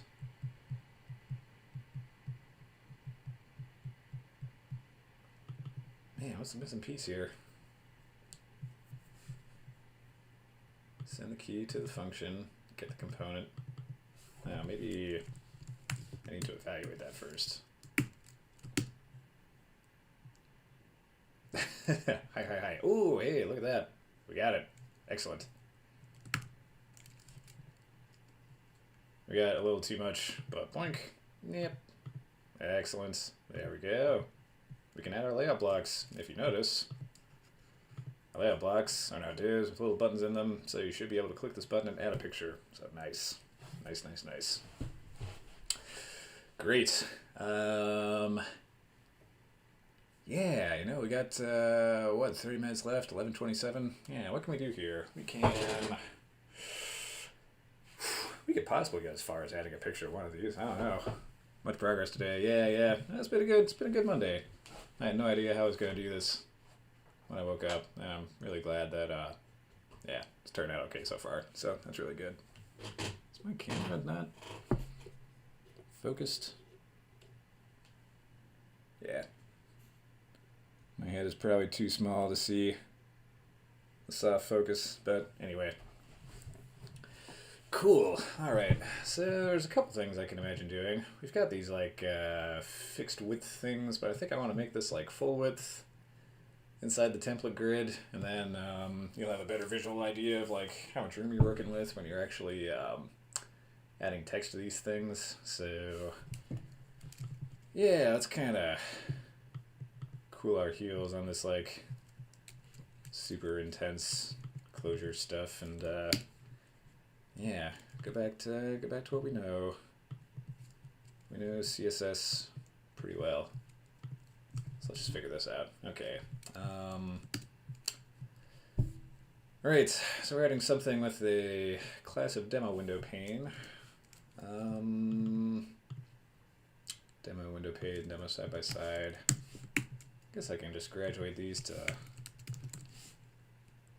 full-on classes. Any more? Nope, that's it. Okay.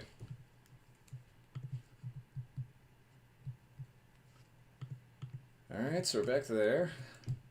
And now we want to make these full width. So I think that's going to be like width full. And no height. Oops. Width full. What's the problem with width full? Width full, height auto perhaps? No?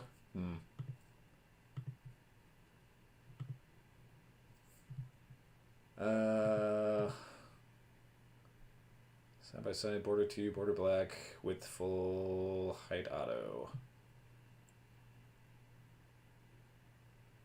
Border 2, border black.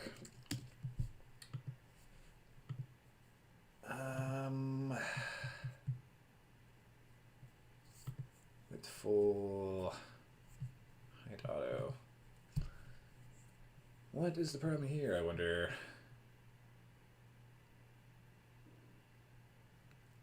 Window pane with full height auto. It's the right class. It's got the right layout.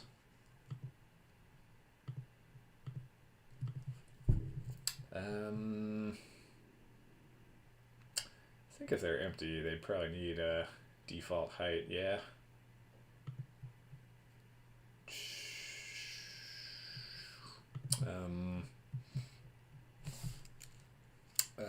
Grid, CSS grid collapses without content. How do you collapse unused rows? Don't want to use that. Autofill versus autofits. It sounds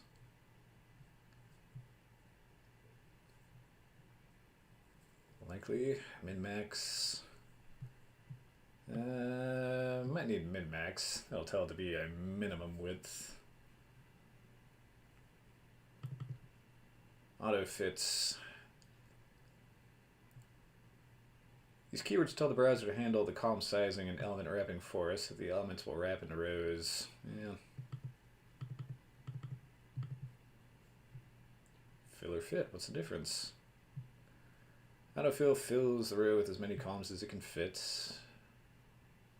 Autofit fits the currently available columns into the space by expanding them so they take up any available space. The browser does that after filling that extra space with extra columns. Autofit. Yeah, so I think I want autofit. Repeat autofits.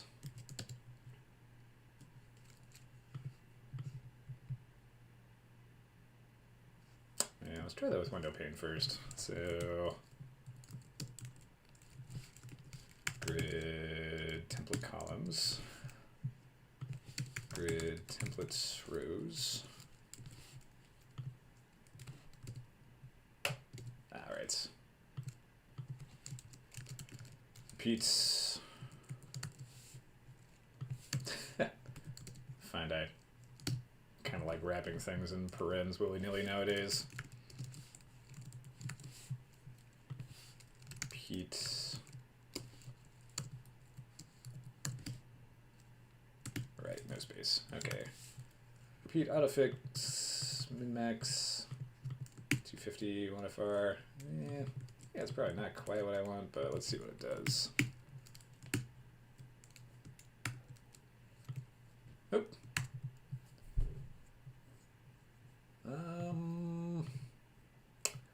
Alright, so we got a window pane that is the full width. Dun dun dun dun.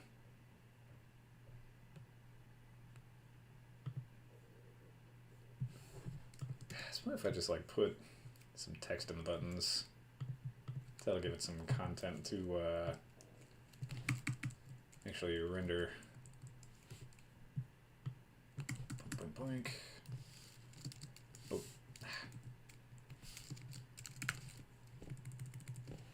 There we go.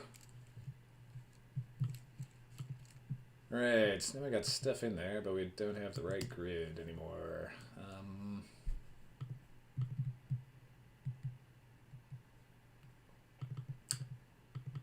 Repeats, autofit.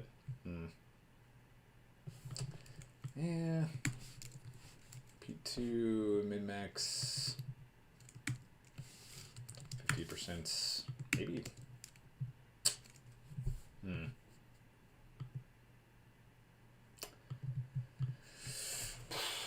Yeah, tricky layout thing going on. It's like I want this to be square. And I'm working with a bunch of like relative units here, like you know, 50%, 100%. So I can tell it to be full width, but how do I tell the columns to be the column heights to be 50% of like whatever the width is.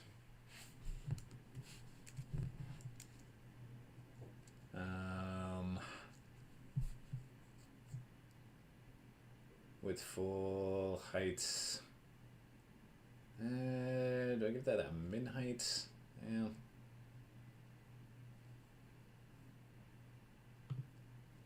So what's this grid?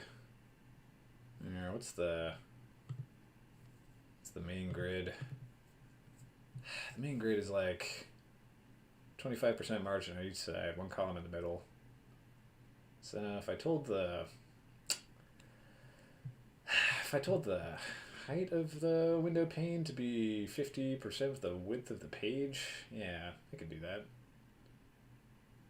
Yeah, height 50 VW, and then my grid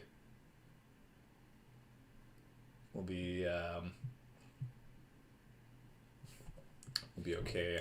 I wonder if there's something in Tailwind for view width units and heights. VWs. Height screen, height full. Nope.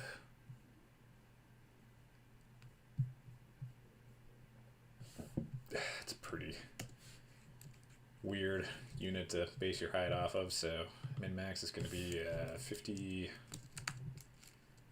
view widths.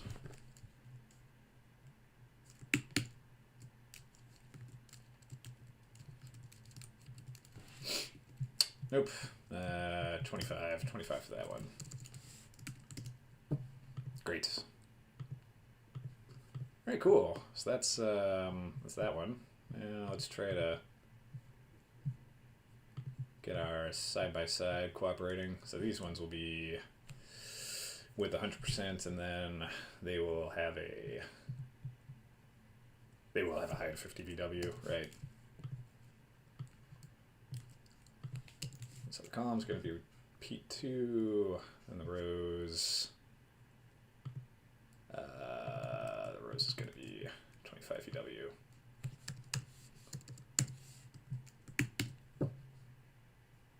Yeah, not quite square. 50 VW. There we go. That's a little more what I'm imagining. All right, cool. Let's just refresh this. All right. Oh man, you're all kinds of messed up, aren't you? I have no idea what I did there. Side-by-side selector. Side-by-side border 2 with 40 height 40. Maybe if I just get rid of these.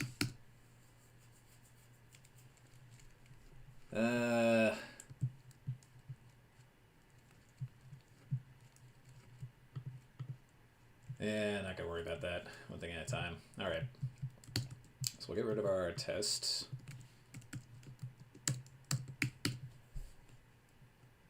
All right. Div with a button. Yeah, so I got a button. Now I have an interesting question to ask. Do I use what I have on the screen right now as my layout elements, or is this like kind of like a UI on top of a UI, and then the real elements are like underneath?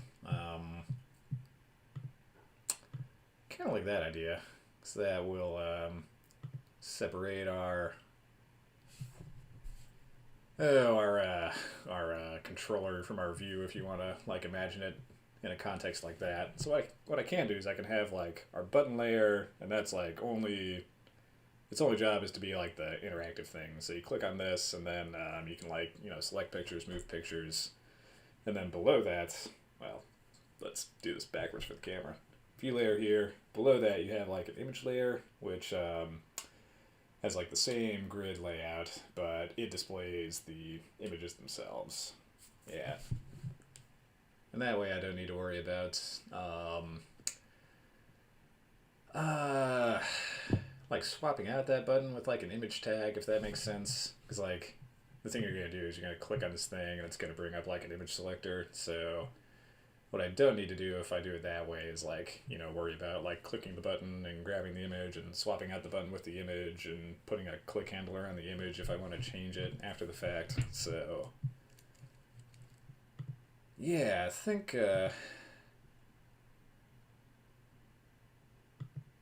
that's got the potential to get kind of crazy kind of fast, but we'll pump the brakes if it gets too wacky. All right. Cool. So we're rendering layouts. I'm going to call this the button layer. Class button layer.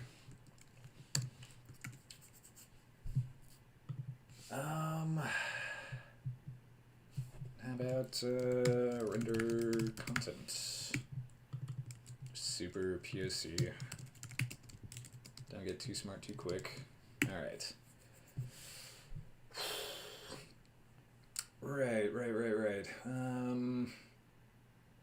think I want to click on a button and just like add a random image. Add a random image. Def once ATM. Good tip. I'm gonna use that from now on. Atom images. That's just gonna be an empty vector, but it does need to be our atom. All right. So now we get into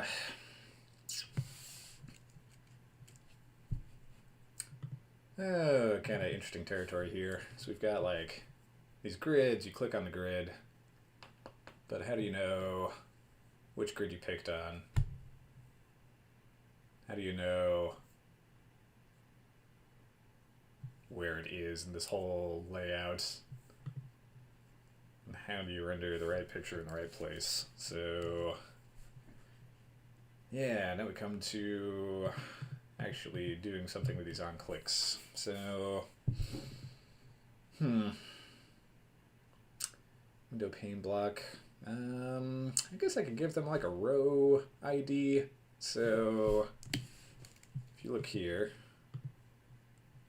we've got our template grid with our button layer, and inside our button layer we have two divs with two layouts right now. One is the window pane, one is the side by side.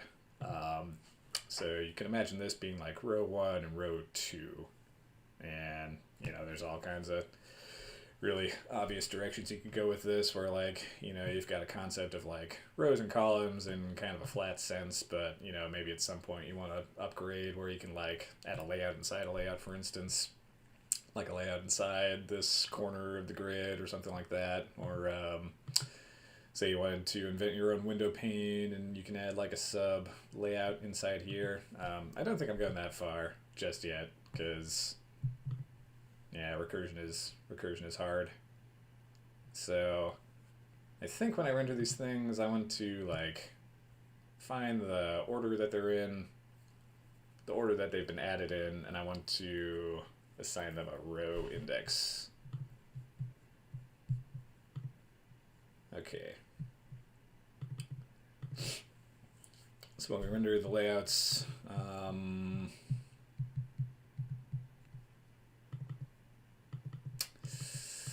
think I could pass that information here, right?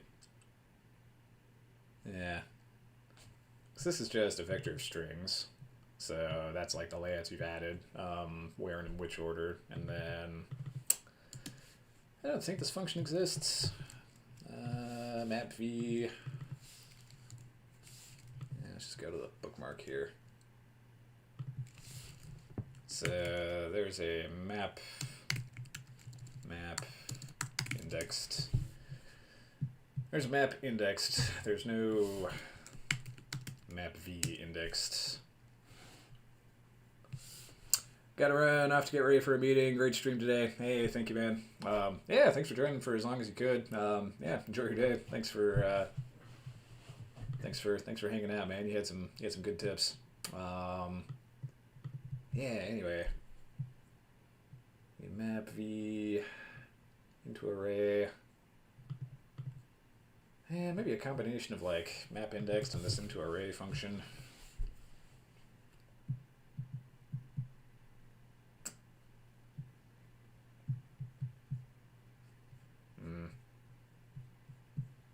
Seems like something I don't want to mess around with. vec. Wasn't there a... Yeah, there's this function. It's like a map index, which will return me a list, but then I can call vector on it. Creates a new vector containing the args. Vector...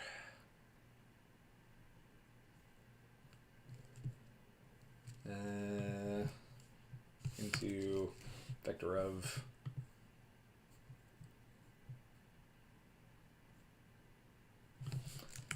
into...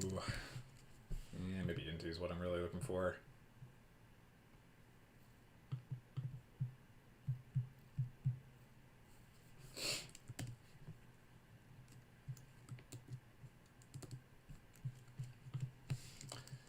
Now, if I say into this thing goes 1, 2, 3. Nope.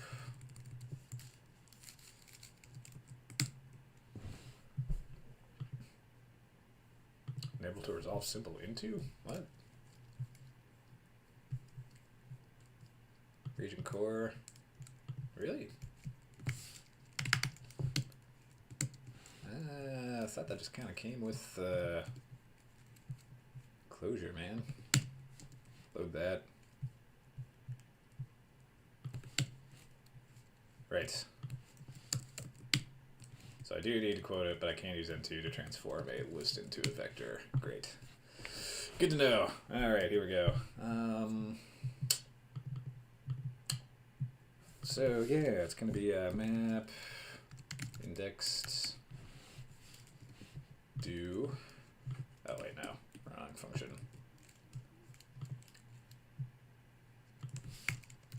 Map v.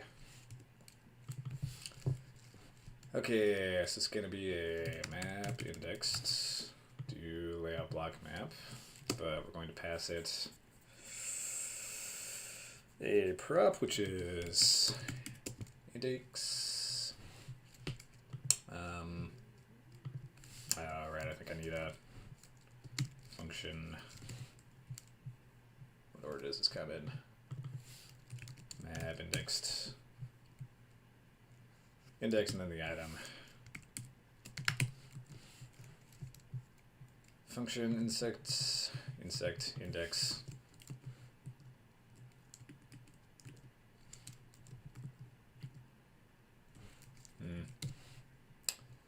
Doesn't like that, does it?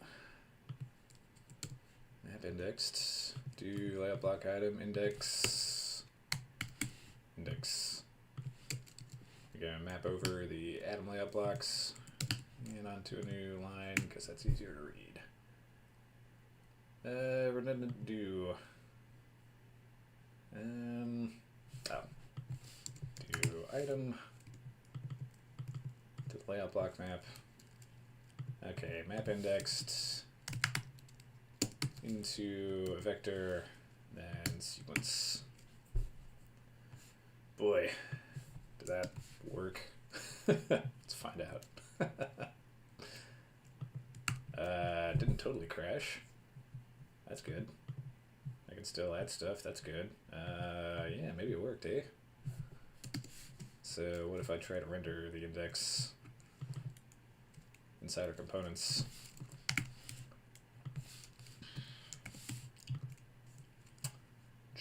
So button doink doink doink doink doink. Nope. Doink doink doink doink doink.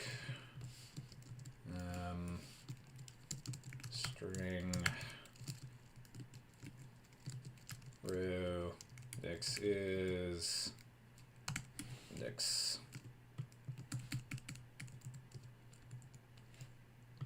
Doink doink doink doink. And how about one of those? All right. Row index is index. Now, do I need to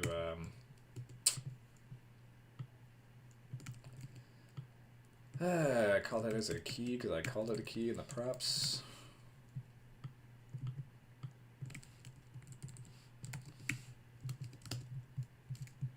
Nope. Back to school. Regents.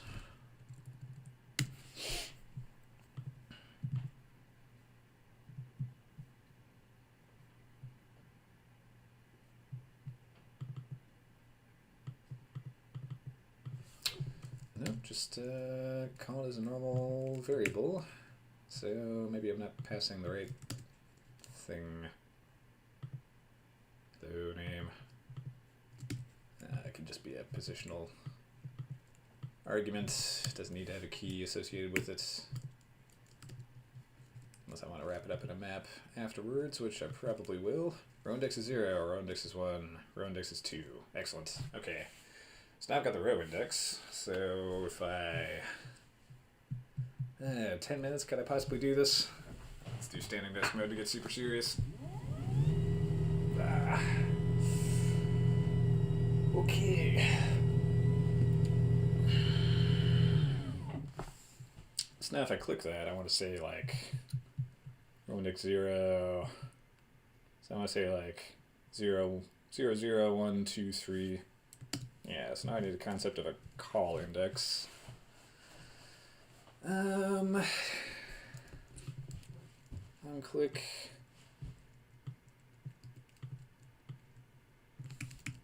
Yeah, let's say like add photo index. That's like row and call.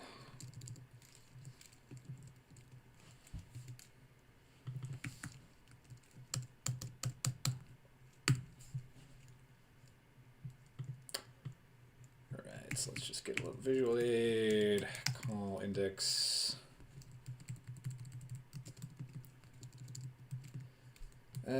Space, and then say 0 to start. Dunk. Oop, nope. Index and 0. Let's call this row index.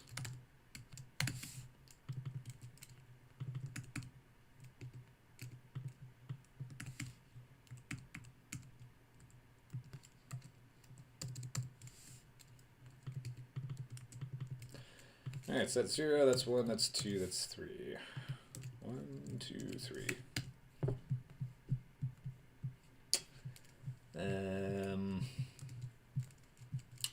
Alright, can't call a function if it doesn't exist. Defin add photo.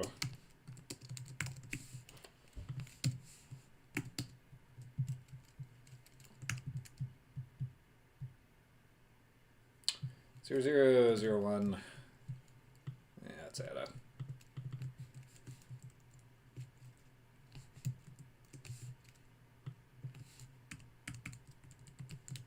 comma in there just to make that nice.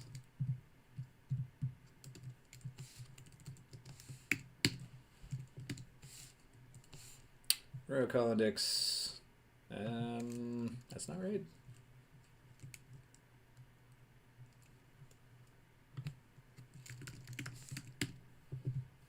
There we go. All right. 0, 0, 0, 1, 0, 2, 0, 3. Now if I add another one. Yep, cool. All right. 7 minutes left. I can do this. Let's find a funny picture.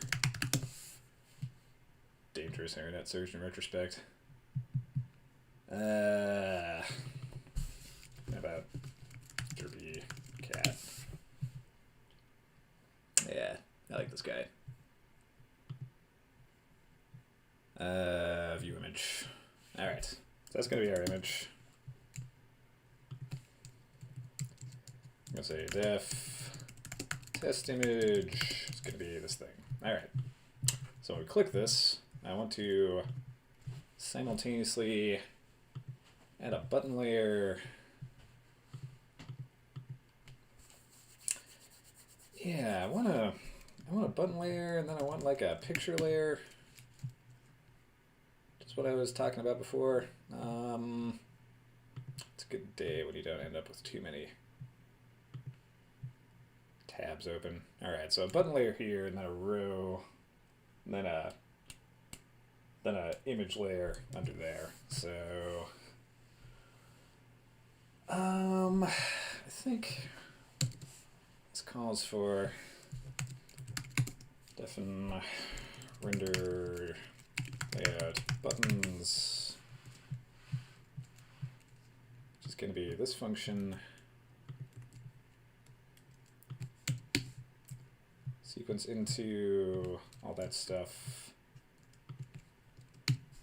Argument. Alright. Into the div go the following things. The result of calling this function under layout buttons. Before we get too far, let's make sure this actually works. Yep. Actually works, very good. Alright. Then I also want to render layouts grids underneath. So render layout grids is going to be a very similar function. Render layout grids. Okay, and we're not.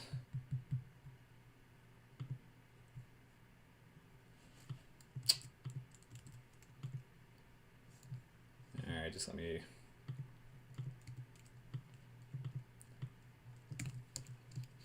make this. Alright, just one sec.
Okay, here we go.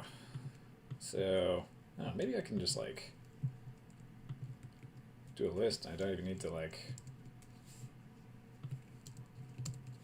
wrap them anymore because now we have a list of functions to evaluate. I think that'll work.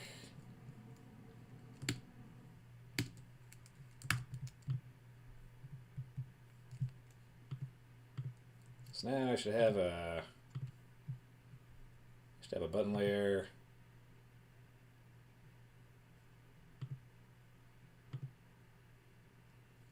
Do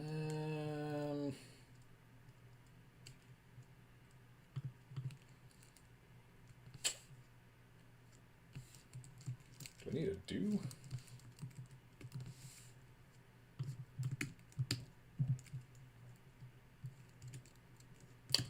Nope, didn't need a do. Yeah, maybe I did need to evaluate them. I'll just pass it as a quoted list. Ah, Calva, you're goofing me, man.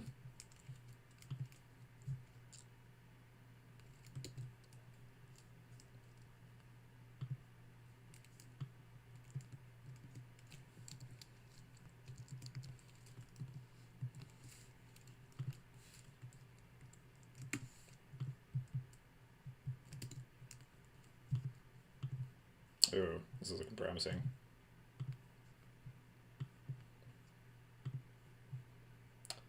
Now we have a button layer and a... Oh, yep, that's exactly what we want. So now we got a button layer with the buttons, and then this right underneath, but really... div class button layer.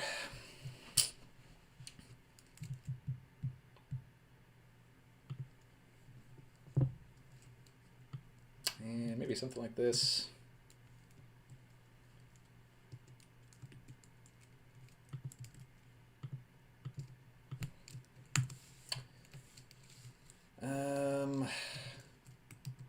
return a vector of these things, then into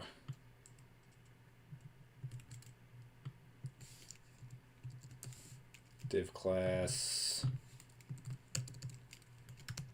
grid like a layout block layer. Render layout grids. And then don't need that.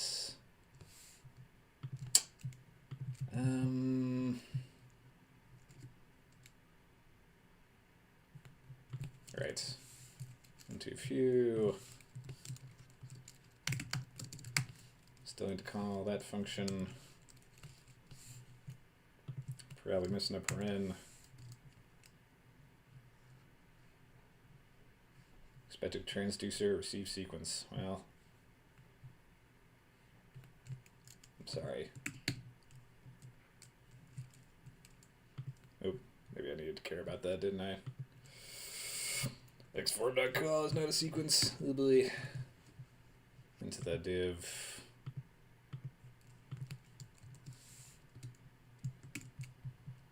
Into the div. Is that it? Nope. Okay. It's just too complicated. Just a little too complicated. Ba-da-da-da. Roll it back. Roll it all back. Roll it all back.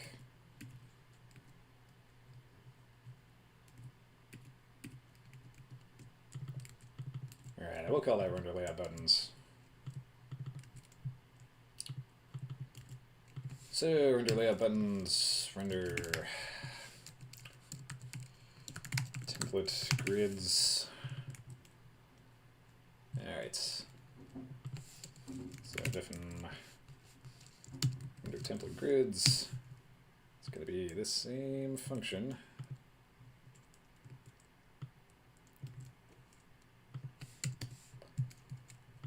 It's a button layer and templates layer.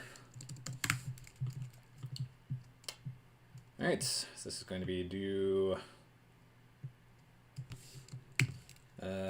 just a div with a class name of item.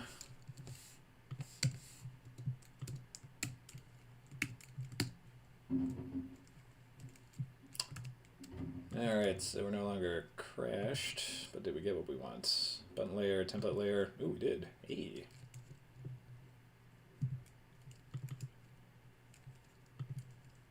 Right. Well, 1203. We'll go a little bit over.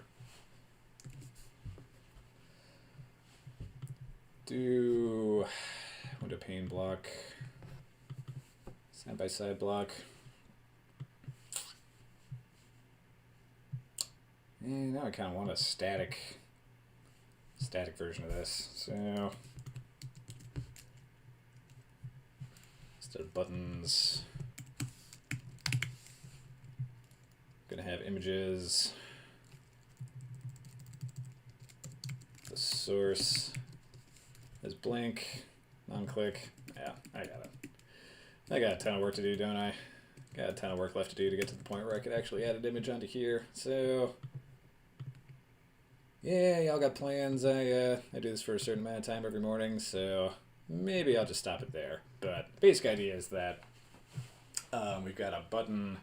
We're going to click that button, and then we're going to programmatically take this like window pane div, and it's also going to have a concept of like row indexes and column indexes. So we're going to say, click this one at index 0, 0, add this image, and then yeah, we're just going to add a little image tag inside there, and it's going to be in the right spot on the layout. And yeah, the final thing. Well, let's just do template grid, button layer, template layer. Yeah, maybe a better visual demonstration of what I'm talking about here. So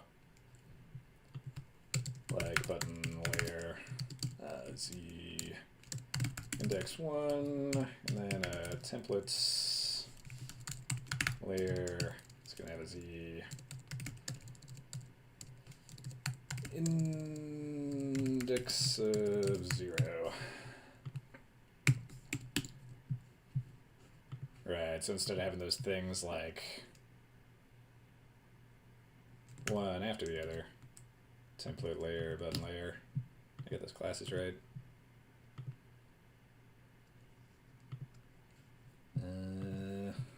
Something wrong with my layout here. It's the index of 0, it's the index of 1, template grid.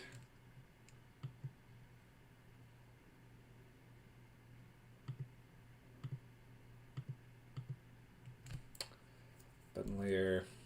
Oh, you know what? It's listening to the grid, which says that these have like multiple sections. So something like that. But anyway, if in your mind's eye you can imagine the button layer being on top of this, both of them having the same dimensions, and one being more or less transparent, and the other like actually showing the image underneath. That's what we're working for. So anyway, yeah, great morning, man. Thank you to everyone in the chat who was helping me out with like functions and questions and stuff. Definitely gonna check out some of your recommendations for the afternoon when I'm like working on infrastructure stuff. But yeah, it's actually coming together. This like WYSIWYG website builder thing that we're attempting kind of occurred to me that this is like what's going on. So bold move. But I think using the power of CSS Grid and ClojureScript, we can actually make this thing pretty simple to build and pretty robust and extensible in the future too. So anyway, thank you everybody. I'll stop for now, but yep, have a good day and I'll catch you later. So peace.